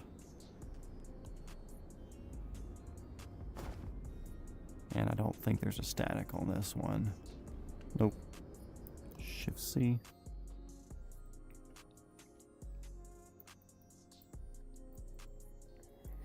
So yeah, it's... Night vision, you don't get a lot, but you also have a little bit of room to where you can fuel pump. There's no ignition key on this one, so I don't need to worry about that. That's good, that's good, that's good. Click and hold my starter.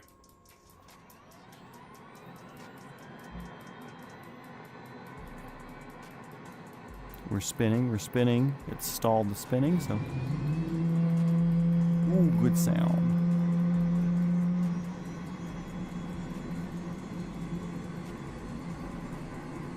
That was allowable time in the red. We are almost at the green. So we're in the green there. Generator, inverter. Sure, let's turn IFF on. Not really worried about somebody shooting me down though.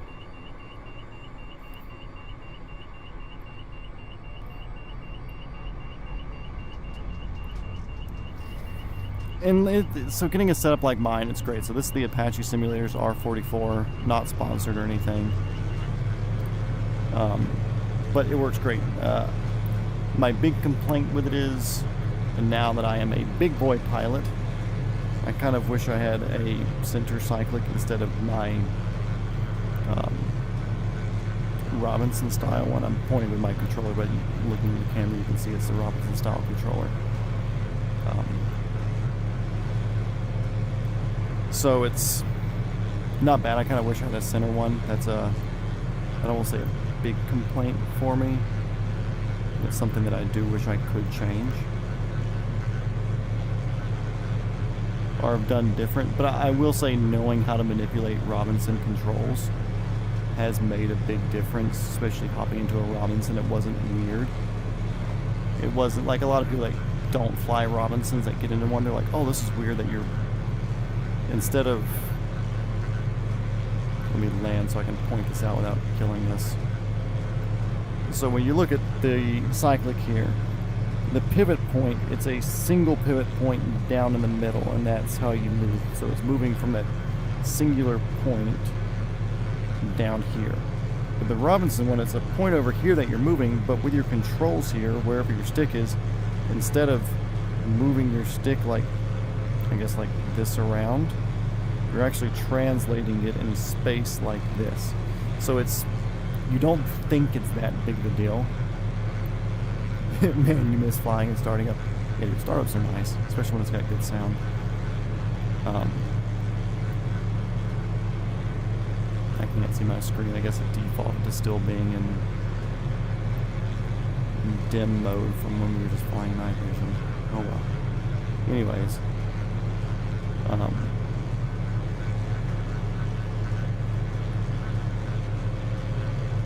Yeah, so this setup's nice, and I will say that since I went into flying Robinsons, it was nice to kind of understand how the translating of this turned into movement.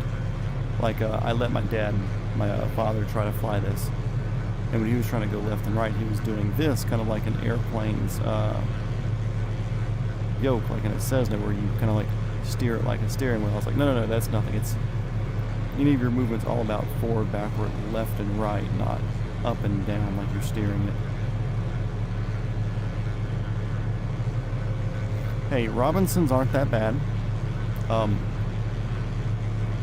It's just the people who fly the Robinsons are the bad thing. It's like you're like, oh man, you really don't hear about that many crashes of let's say like a Bell 429. Like, okay, cool. Well, a Bell 429 also has like multi-axis autopilot. It's IFR rated. The people who fly a Bell 429 aren't hopping in at 0 hours. It's usually somebody who, you know, has got a couple of thousand and they're being hired by a medical place or whatever. Dude, everybody makes jokes. I make jokes about Robinsons, and it's what I can afford to fly. They're there for jokes. Because a lot of people get the mentality too. It's just like you look at shit with guns or whatever. You get the poor person mentality, or you get the whatever. Like, cool, I know people with a lot of money who still have like the world's most dog shit AR-15, or like a knockoff Glock pistol, or like the worst taste in optics. You know, it's like, dude, you can afford this, but you have this mentality of like, oh man, I can't afford a $5,000 worth of a really, really good rifle that'll never break. Instead, you buy a $500 rifle that breaks all the time, never works right on the range days, you're always miserable with it, you have these optics that never work, and then you complain all the time. My dog's moving behind me. I might have to take her out here shortly. And then they have like 7 or 8 of those guns. I'm like, look, you've already spent the money trying to get one that works right when you could have just got one that works right. So with Robinson people, obviously they're the students, which crash a lot, and I think everybody's good enough to say like, okay, cool, like students are going to do what students do. That's just a thing. But when you get past the people who do it as students, so people who are private owners, people who buy the Robinson, keep the Robinson, live the Robinson, a lot of them have adopted the poor rifle owner mentality, in my opinion. Where it's like they haven't pushed to really, I mean, they've invested a lot of money, obviously, but there's the self-betterment doesn't seem to be there for some of them. I mean, don't get me wrong, there are some people who are Robinson owners that are fantastic people. The guy me and Mo were talking about earlier in here, he has an A-Star and he has an H145. He's like, dude, I want another R44 just because they're so much cheaper to run, they're reliable, and if you fly them the right way, there's no fucking issue with it. Like, why are you, as a man, worried about something bumping into your mast? It's kind of gay. If you're letting something touch your mast, kind of gay. It's like, cool, as long as you're not like doing your climb or whatever and then pushing forward to level off and going weightless. That's airplane shit. Even when you're, unless you're doing like stunt flying. Unless you're doing stunt flying in a helicopter. Any sort of altitude change should be with this, your collective. Your cyclic stays where it is, you do your collective. Yeah, he just owns an H-140. Well, it's company helicopter. But the 125 or the AS-350, the A-Star, and the 145 C2 or C3. I forget. It's not a D model. It's not a finished drum. It's an exposed tail rotor, but it's not the one that's the BK-117. It's the original Lakotas or whatever. Anyways, or it was never a Lakota. It was a medical helicopter before he got it. But they do a lot of government contract work. Shit, very cool guy. Fun fact, they actually drop bombs out of it, from what I understand. They do a lot of contract work for like a bomb development company. And they have like a huge, like 10,000 acre range out in a rural state that I'm not going to mention. But they'll take bombs up to like 2,000 or 3,000 feet and drop them out the back of the doors. They can take the rear doors off and drop shit out the back. It's fucking sick. Casually.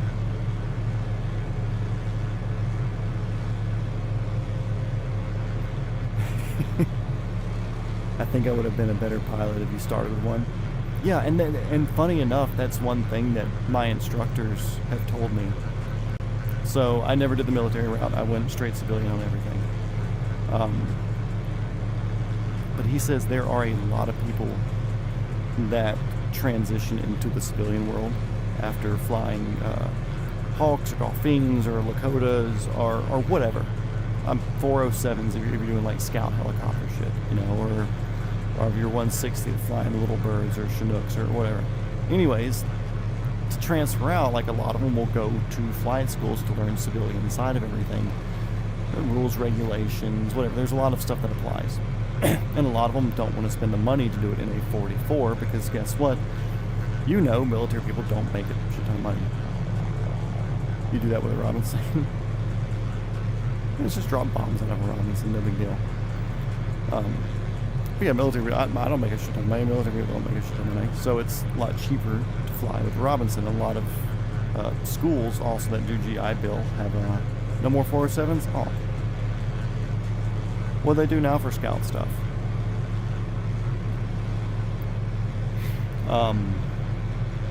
Yeah, even GI Bill, you go to these schools and stuff like, cool, they're not just going to stick you in a 44. Most of them are 22s. Or 44s if you're too fat. C2 for life, okay, yeah. That's what I figured it was. I can't remember all the nomenclatures for all the 145s. I know it's big tail fin or big verticals to a more like echelon style vertical to finished drum 4 blade to finished drum 5 blade. Anyways, I know D3 and D2 is the finished drum, but I just can't remember if it starts with C2 or C3 or whatever back then. I think it's C1, C2. Yeah, it is because you said C2. Whatever. Anyways, he said there have been multiple. This wasn't just like a one person flute. Multiple. I didn't get him to say all of them or not, but what I'm going to assume is every UH-60 pilot that he's worked, or the Scouts would all be the 72s now, maybe. Well, the Navy has the 119s. But yeah, every single military pilot that's come in, because eventually you start flying something with power, and most things that are operational have a pretty damn good power to weight ratio. Only C2 you know is a naval cargo plane. Well, it's technically an H-145 C2, and they would have a UH-72 designation for military, even though it's the same fucking thing. But if you look up H-135 versus H-145 on Google Images, there's an infographic that has two 135s and shows you the difference between those. Ooh, and then it has 4 145s. She's just snoring back there. But anyways,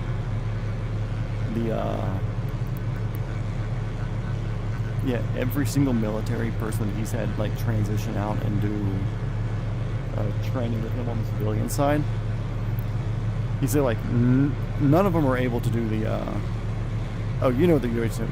Yep. See, too many people talk. Well, never mind. That's a good problem. I like when there's a lot of people talking. Surprising number of people watching tonight, actually. For me, just hopping on for bullshitting. Apparently a lot of the military guys have a really, really hard time transitioning to the civilian world because you're not put into a helicopter that's like operating at max gross weight when there's 2 people in it. And even if you like fully load a Hawk on the inside or whatever, like you're really not getting to its like danger limit because those things are so strong. You put 10 people in a Hawk and you should still be below what its operational limits are. But it's like, cool, you don't land with a fucking tailwind, especially in a confined area. Hovering in the 22, it's non-hydraulic, it's a direct linkage sort of thing. So I mean, you're moving collective and cyclic like that, and it takes force. You're cross-countrying, your arm gets stiff. My suggestion is if you start learning in an R22, you're doing your cross-country and you're skinny like me, I wear a fanny pack and I stuff it full of like battery banks so I can plug in the phone that's running the ForeFlight, well, the Garmin version of ForeFlight, Garmin Pilot. Then I jam my elbow into that and kind of like lock my arm in place to be my my tray. We're all used to pull pitching going. Yeah, exactly. And like with all the new Hawks and stuff too, I've mentioned it here on the channel before. Like they're all limited. Like if you can pull fucking collective all the way to the top, and it's not going to over torque itself. Or if it does over torque, it's in an allowable bit to where you can. Because like what is it like with the Alpha Plus models, you could pull like 114% if you needed to, and then the Lima models you could pull like 135 or something. But from like one of the stunt pilots that I was talking to today, when I've talked to him in the past, he was saying that they were doing a thing where they were giving rides in a Lima model to people, because he was 160th before but never did Hawk stuff. But he was like, the other guy was doing the piloting at first, who was a more experienced Hawk pilot. And then when it was his turn to fly, he did his takeoff where he picked up super easily and went off and did the thing. And when they came in, he did his descent and got down here and cushion his landing and put her down, and the guy was like, the UH-72 will just shut the engine off. Sorry, get over it. He was telling me also, unrelated to kind of related, if you start flying the A-Stars, like the B3s and B3s and stuff, the autopilot system, even if it's not on, will just go autopilot. Because it's like, dude, chill the fuck out. I can fly better than you. But you're like, no, I'm flying stunt stuff. So you just ignore it. But anyways, he did an easy takeoff and landing, and the guy's like, you know you're a Lima model, right? He goes, yeah. He's like, you know that it has its own, like, the FADEC systems in it, whatever. I'm not going to pretend that I know everything about models and information. But he's like, you know that you can pull full collective, and even if it would over-torque the engine, it limits itself, right? He goes, yeah. He goes, and you know that the suspension setups in these are made for coming in and dropping. He's like, yeah. He's like, okay, cool. So when we take off this next time, pull the collective and go. And when we come in, you set your descent speed and you let it land. So it went from like doing the nice ginger takeoff to going like, okay, cool. Which obviously you wouldn't do that here in the Little Bird. Even though it didn't over torque me there, it technically should have. I think we're so light that it's not giving it to me. And then of course, like, this will probably toast it. But like, when you're coming into land, you set your descent speed, and you're just like, come in and land and get out of there. But yeah, that's a cool thing, I think. I like the idea of just being able to go like, okay, cool, off we go. That's full left pedal there, and that wasn't enough to keep us straight there on the initial pickup. But I'm still full collective there, and we're only pulling 65, 67% torque.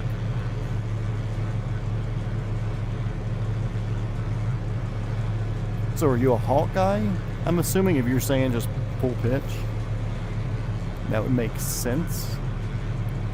And being Alabama coast, if you're down there, you're either flying a 72 or you're flying a Hawk.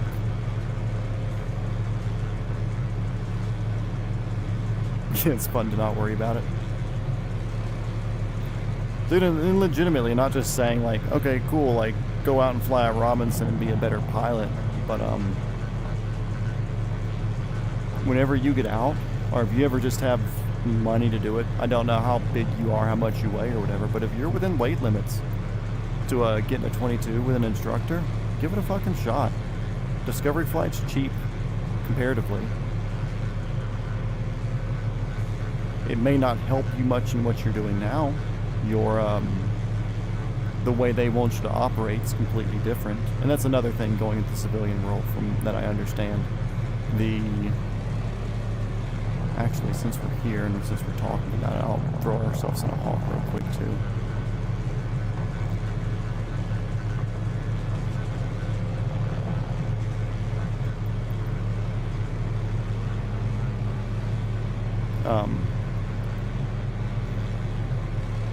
No, 45s. Okay, Apache fella. Yeah, I'd say whenever you get free time, try. Like, worst thing is, it's if you do an hour, like the way the flight school I went to did it. It was which I've never downloaded the Apache in here. I know there is one, but I don't know if I want to buy it just because, like, it. As a civilian, I'm never going to fly an Apache. So I could justify like a Blackhawk and the 47, which the 47 came with it. Because there's a solid chance I'll fly one of those one day. I have friends who fly the 47, I have friends who fly the 60. And I've gotten to work around in N60s and stuff, doing I work in the film industry as an armorer. I'm not going to buy it, I'm just looking to see how much it costs. $24 not bad. I think there was another company that did it too. Anyways, I want to hop in the Hawk. we'll come down to your general area. All the little helipads out here for you to do your thing at. Coming to Rucker.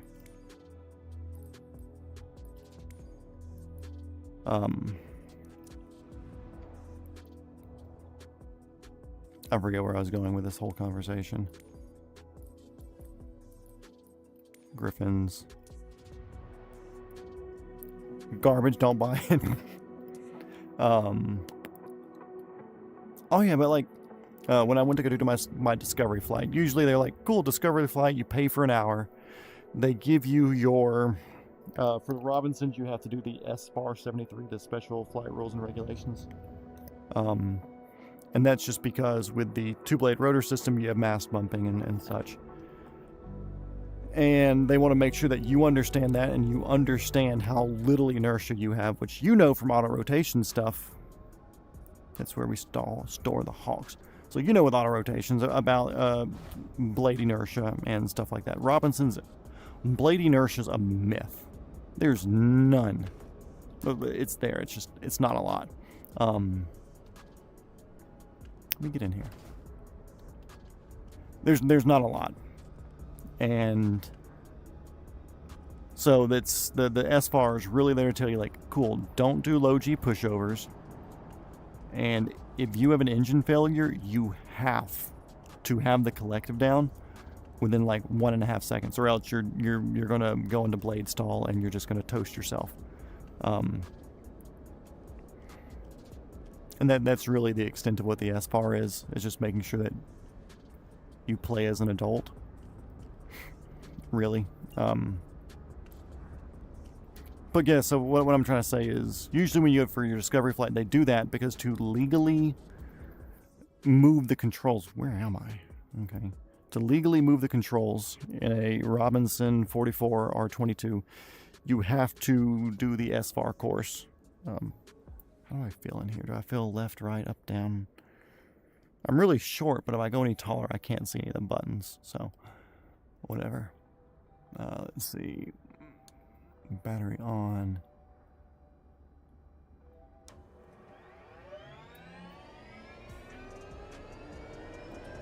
No, other way. Other way, whatever, you're good.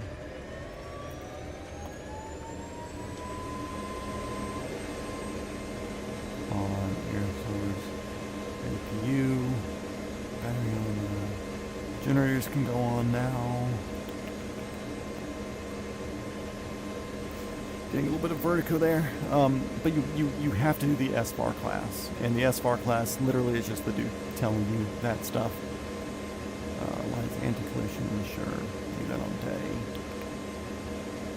That's good, that's good, that's good. I'll take those up to crossfeed for a second. That's good there. That's the S on, that's good there. That can go to auto. Blade fold, master on, spread. Those can go on. Boost pumps back there can be on. Brakes on, wheels locked. Okay, cool. I think we're good. Move this back to direct. Direct. And leave that on. Will help. So yeah, you usually you do your little class thing, and then you do like a 0.3, and they kind of like let you wiggle the sticks a little bit. Used to race, see how fast I could start this thing. R66, I don't think that you have to do the class. I don't think. Don't quote me on it, but I don't think that you have to. Engine switch. There it is. Cool. But I would say do it anyways. And if you can do it in the 22, do it in the 22 just because it's raw. It's raw, and like honestly it's fun. Because it's so directly involved with how everything is. Like, oh yeah. It's not a fan of.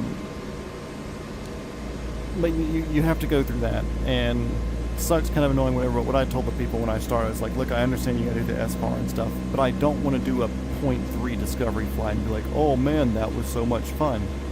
I was like, I want to do like a full 1 hour class, but just make it like pretend this is my first helicopter lesson ever.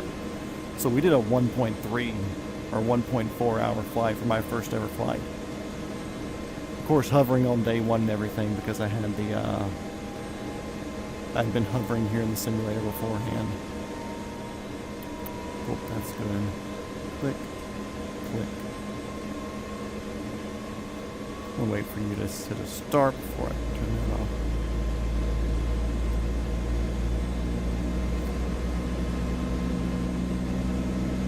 Part of me casually wants to like request a flyover one day of an Army airfield or something, but the other part of me doesn't care that much. I think we could have been on engine there, but whatever.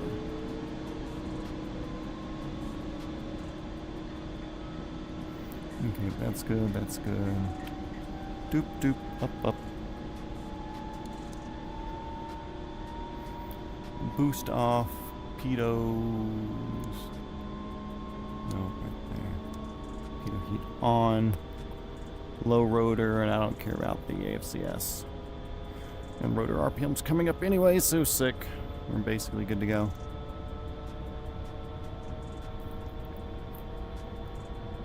My friend who was the Navy controller, he said he got somebody transitioning airspace one day where they're going to be going like basically over the field, and it was like a medical helicopter, and he was like, air evac, life flight 1, whatever. I got a question for you. Like, yeah, go ahead. He's like, would you be interested in a low pass or like low approach?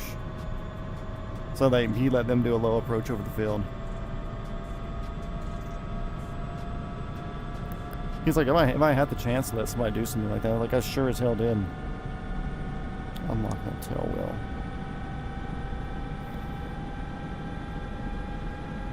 Come on, give me some RPM. Let's go.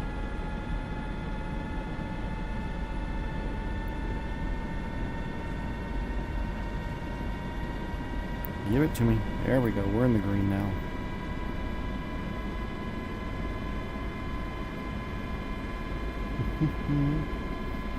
And like he was saying, you just kind of pull the collective and go.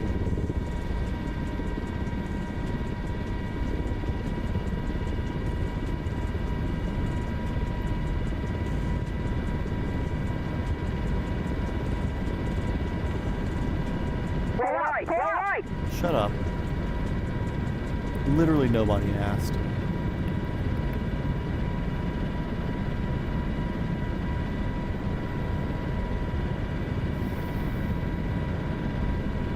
Show the students a real helicopter. And go into everybody hopping into there.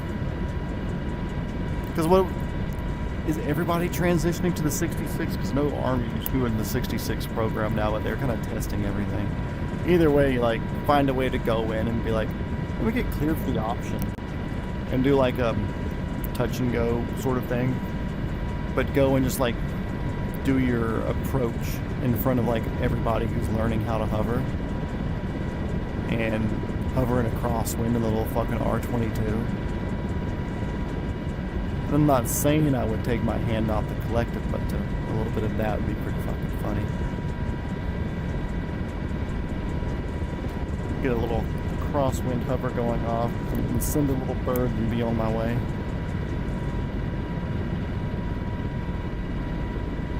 No, you're not. No 66s. I know the 66 program is something where it's getting in is like 66 being a new training platform, but I didn't know it was going to stay that because I know a lot of other people were also fighting for that position.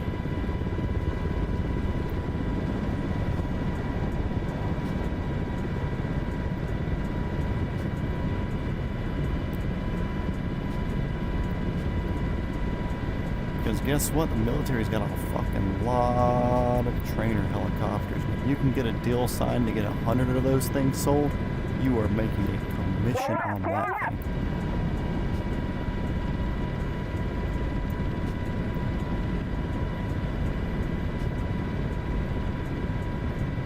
Yeah, gotta get the right day and everything. Hey, it would be neat. But every once in a while we'll get a 60 flying around where we are whenever we're flying. I've always wanted to, like, I don't know what channels they monitor whenever they're moving over, because I mean when you're flying over civilian areas, like, you don't have to pop on. I don't know what y'all's regulations are. Like if you were going this way and you happen to fly over like Dothan or Enterprise or something like that, I don't think they're class deltas. I'm just going to assume they're untowered airports. I don't think you have to call in unless you're just being nice to like people doing patterns in the field, like civilians. Because I know a lot of medical helicopters would be like, "Oh, cool, Speedway Airport. Live Flight 1 will be transitioning 3 miles to the east of the airport off the departure end of runway 6. We're at 2,000 feet. Should be no factor." They are Ds? Oh, okay. But I try to monitor whatever close airport frequencies I'm flying around, just because I'm usually low and looking out for other civilian traffic and shit, because I'm down in their areas. But I keep waiting for like a 60 or something to come over, and like to feel or hear them coming in the same direction from Atlanta down to Columbus or Alabama or whatever, and just to be like, to that UH-60 that's heading southeast from Atlanta, about 10 miles to your south, there's a Robinson R-22 at 1,400 feet. You are more than welcome to form up with me, and just to see if they call back and ride nice and slow with a little 80 knot beater. I'll tell you what, dude, the 22, like when you lock into that thing, because there's no hydraulic, it's like you know hydraulic helicopters. I mean, you can almost do this with it with your fingertips. Yeah, they should be on guard. I don't want to go on guard and start yapping, you know. I kind of view that more as like an emergency thing. If they do happen to call a local airport and I'm on the channel, I will bring it up, though. It's on my list of things to do. Like, what's the worst they can say? No. They're not going to be like, you know, that's a stupid question. We're going to come fucking shoot you down. Like, that's not a thing.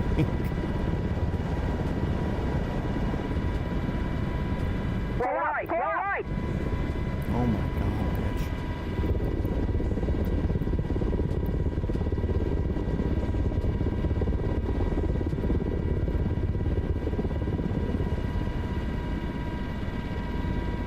One thing I've noticed with the Miltech UH-60, if you go backwards with it, you're almost dead unless you pull full collective, then rotate yourself around.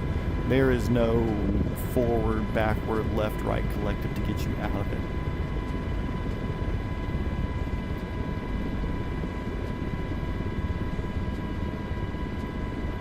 Which I feel like this thing has way more pedal authority than what it really would in real life for like at speed flying. Because you could be going like 140 knots and whip this thing fucking sideways or backwards.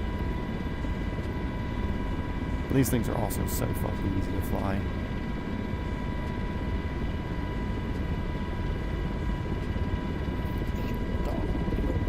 She's still breathing, that's good.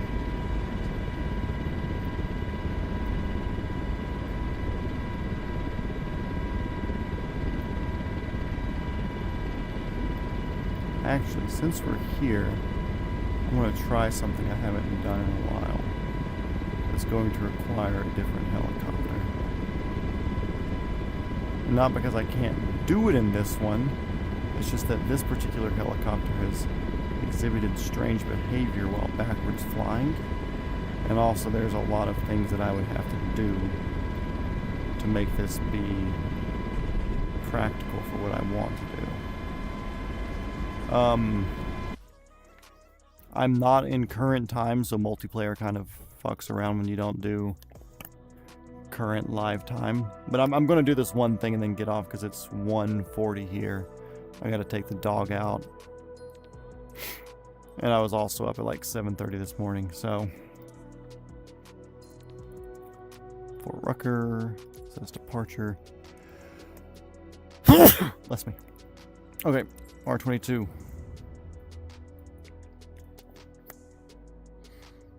Yeah, they're often going between Benning and LZU. Yep.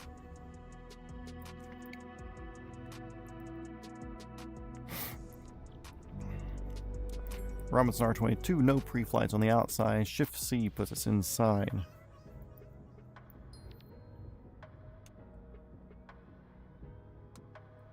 But I won't clutch on yet. There we go.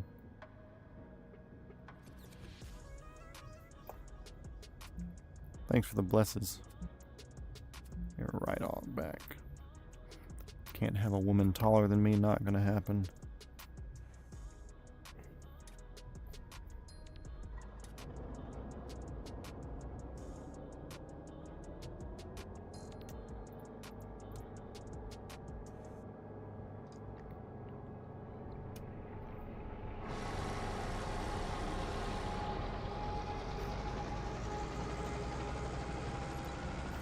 Not gonna do pre-flight checks. Really don't care that much.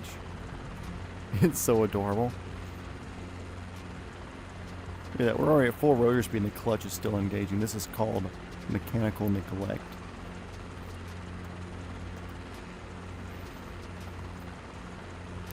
I'm at least gonna wait for the clutch light to go out.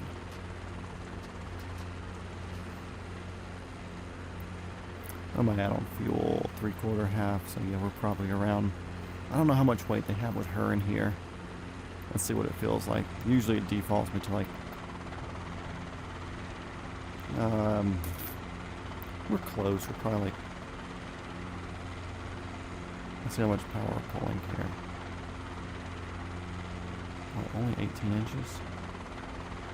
No, we gotta be light. We gotta be around 1,200 pounds. Tab. Let's see.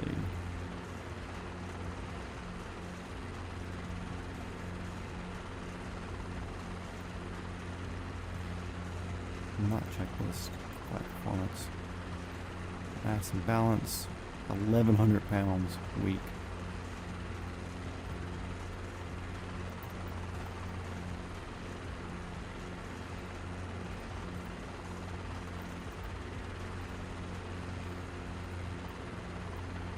Okay, we're near max gross now. Love it.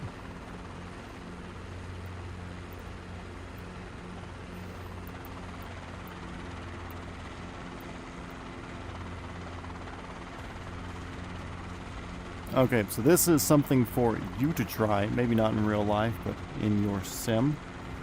This is an exercise I like to call, you don't just follow the understanding of what the steps to make something happen.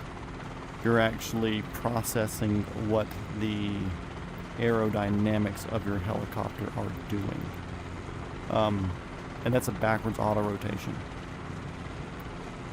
So when you're going forward, obviously they say down right aft or down left aft if you're in a counterclockwise or clockwise spinning rotor system. And then a little bit of collective manipulation, set your speed, and blah, blah, blah, you float down to the ground. Not that big of a deal. And for anybody else watching right now, auto rotation is how you safely get yourself to the ground in the event of an engine failure or some other situations where you might want to do an auto, like you lose a tail rotor and that way you're not putting torque to the system, blah, blah, blah, whatever. So I'll demonstrate a real auto rotation real quick. They're very boring. The important thing we're going to watch here in the Robinson helicopter, though, we have engine RPM here on the left side of this gauge. We have rotor RPM on the right. I'm going to close my throttle, so this engine RPM will go down, but the rotor will still spin because I'm going to use the air moving through the system to moving up through the rotor system to get it spinning. And I think we had wind going the other way. Fly over the windsock here and look. Well, that's not a runway, so it doesn't matter. Actually, yeah, there's another runway over there. We'll do it proper. You're gonna head to bed, dude. See ya. Thanks for being in here as always. Could listen to the weather, but that would require listening to a radio and then fighting it to get the radio to shut up. I'm not going to do that. So what we're going to do is a typical auto rotation, and the wind is kind of coming up our pipe from the right, so we're going to take runway, what is that, 226? 23? 24? Yeah, 24 there. We're going to take runway 24. Typical entering speed in the Robinson R22 is about 70-75 miles an hour. Auto rotate at 65 miles an hour. We're going really fast right now. Not a big deal though, because we'll slow down.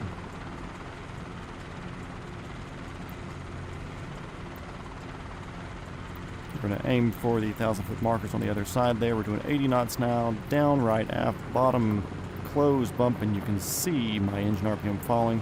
Rotor RPM, though, is chilling. And as you can see, I'm also, like, barely doing anything right now. Also, this thing has a really, really bad inertia setup. I could almost fly to Georgia here. So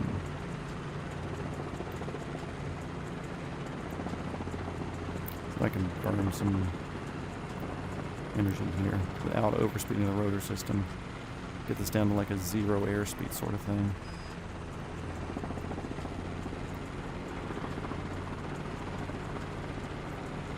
High level auto. I'm even using left pedal here because that's power pedal, and this one to burn some of my rotor speed for me. Like I said, the inertia is really, really weird in the 22. I honestly should have done it in the 66 in the sim because the inertia is way better.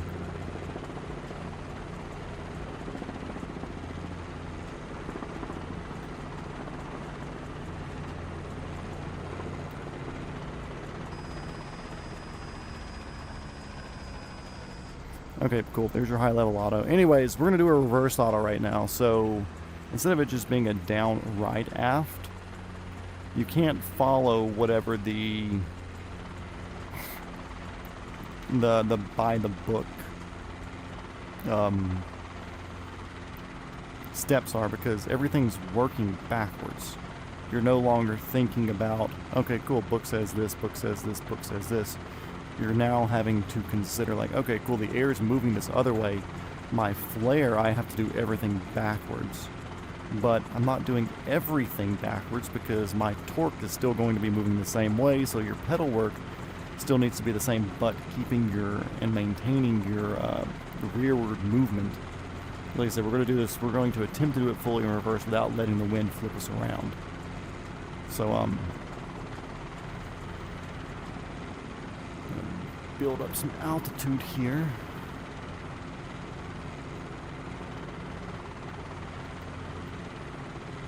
Also, y'all don't practice many auto rotations, do you? Because y'all are twin engine, and it's kind of just like, okay, cool, we know how it works. But y'all aren't really training it consistently, right?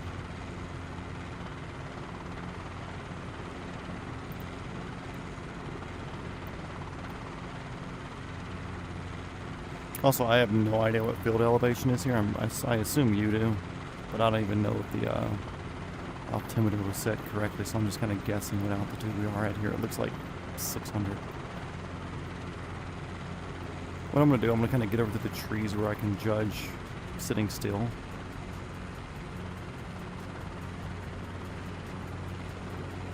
And we're basically going to do like a 0-ish airspeed sort of auto.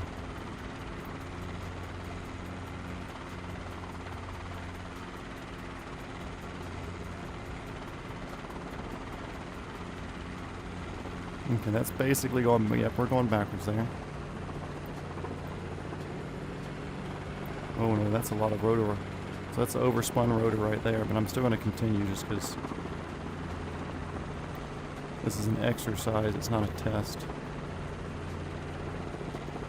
There's the ground.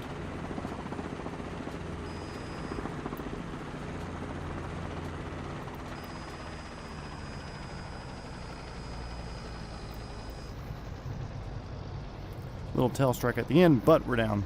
Elevation 301. Yeah, so altimeter was off.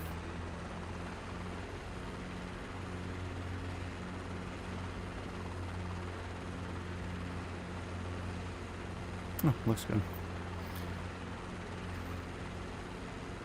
You don't do the full down though? Yeah, I've never done a full down in real life, just because most accidents in training happen when you're doing full down auto rotations.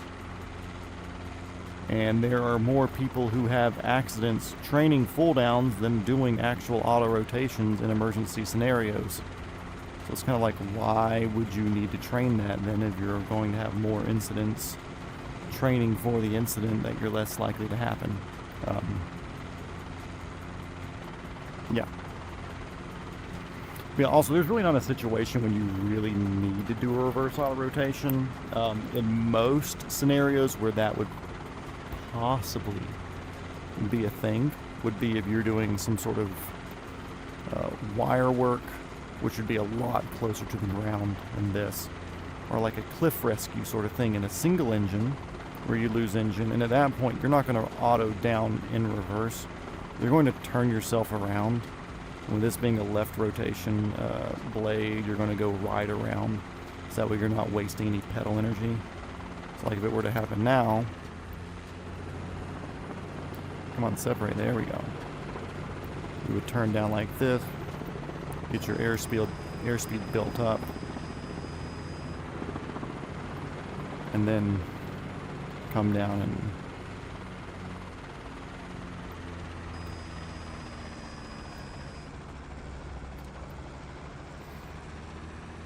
Airbus prohibits them? Oh wow.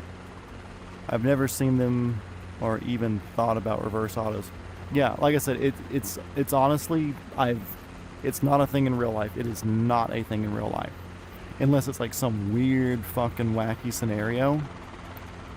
But at that point, it's like it takes, what, a quarter second to flip yourself in one of those without putting yourself into like an LTE event. Just turn around. But for the sake of existing here in the zero repercussion machine that is Microsoft Flight Simulator, it makes you think about your controls in a very mixed way. And instead of making you just work through the book and go down, right, aft, bottom, close, bump, flare, flare, flare, push forward, land flat, instead of doing that, it makes you really like think about how you're doing the flare stuff, so you're turning around part of your brain but not turning around the other part of your brain. So whenever you get a chance to fuck around with it, do it. If you eat shit, guess what? It respawns you in the air or on the ground and you just do it again. It's not that big of a deal. But honestly, it's something fun. It's something neat to do. And like I said, it's a brain teaser tickler thing to kind of figure out, and it makes you understand the airflow through the rotor system a lot better, in my opinion. There we go. Separate it out. There we go.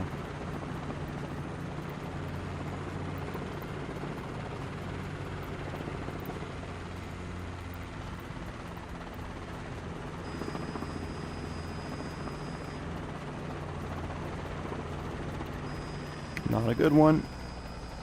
A collapsed gear. I'm walking away. My ass is gonna hurt, but yeah, it's one thing to go by the book, but it's understand to know how it actually works. And like talking to some of the stunt pilots and stuff, because like I said, I do film stuff, so a lot of my outside of the school pilots that I talk to, they're all in the film industry, so they all fly with a no Fred North and all that shit, but here in the on the East Coast sort of things. But it was something I brought up to them where I was like, something that kind of bugged me in school, which I get it that some people learn that way. I'm a very mechanical thinker on a lot of my stuff. Where it's like, okay, cool, like you have to hear down, right, aft, or like, cool, when you're doing your quick stop or you're doing whatever, like you need to know, like this pedal does this pedal does this. And I'm like, how about if your nose is going to the right, but you need it the other way, you press the left pedal, and your nose is going to the left, but you need it the other way, you press the right pedal. Like, why is that so hard for people to understand? I understand like preemptively adding some pedal in there when you're picking up. Or if you're entering the auto rotation in like a nice planned state, like, okay, cool, here's a practice one. I can preemptively put in my right pedal, and look, you don't even know that we're in an auto right now because I did it so smoothly. Like at that point, like I understand preemptively knowing to do that. But also it's like, man, if you're really going to overrun your spot there, like left pedal is your power pedal, do that to soak up some of the energy of what you need to do. And then here, like I'm overspeeding, but we're not even in an overspeed situation where I normally would be. Like I said, I think the Cowan sims do that really, really weird for some reason. Like I said, they carry their inertia very, very, very strange.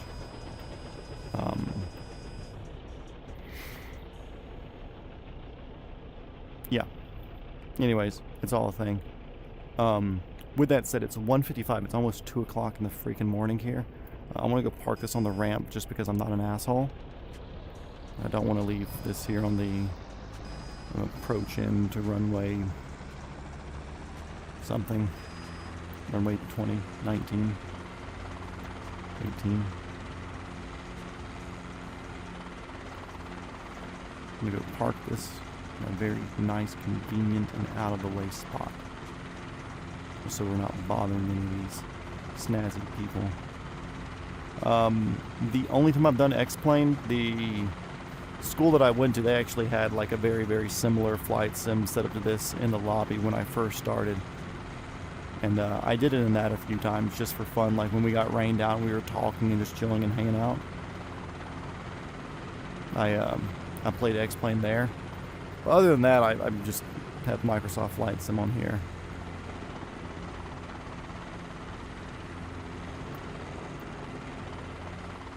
I don't think these poles have collision. I need to test that first. Nope, nope, nope. Why not fall through the roof? We're landing up there. Also, if this is a turbine, I'd be over-torquing it. I'm gonna ride the horn all the way up here. Low rotor RPM means nothing to me.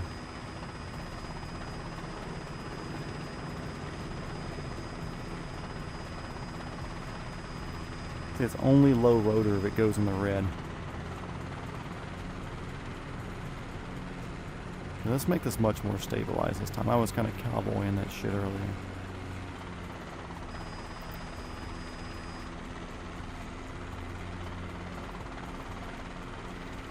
Okay, I'm pretty sure the antenna here on the edges don't have it. And obviously we didn't hit a thing with that one pole, so we're going to come in here and we're going to see if we can center punch.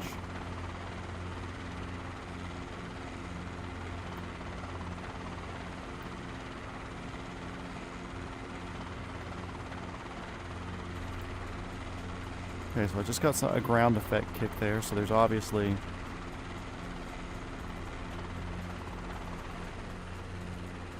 Okay, cool. There we go.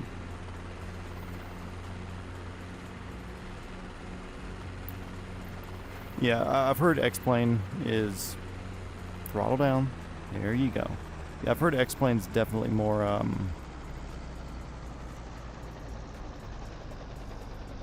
like more accurate for a lot of stuff. In flight sim subpar and some things, but you get like better models like the Taux Hanger stuff and it makes up for it. At the end of the day, you get your rubbing the head and patting your stomach, all that works out here. So I don't see it as that big of a deal. Will it put me up here? Or did I fall off the roof? Nope. I fell off the roof and I'm stuck. So we're going to teleport back up so I'm not stuck in that. Anyways, thanks everybody for watching. It's been a decently fun impromptu stream right here. But I am going to take the dog out because she is 15 years old and we are seconds from her pissing on the couch out of incontinence, and I do not want to clean that up tonight. But thanks everybody for being here. It ended up being a lot more than what I expected. Yeah, more accurate but boring. Same way with level Ds, I can see that. But yeah, like, subscribe. I think everybody in here already subbed and everything. But yeah, it's been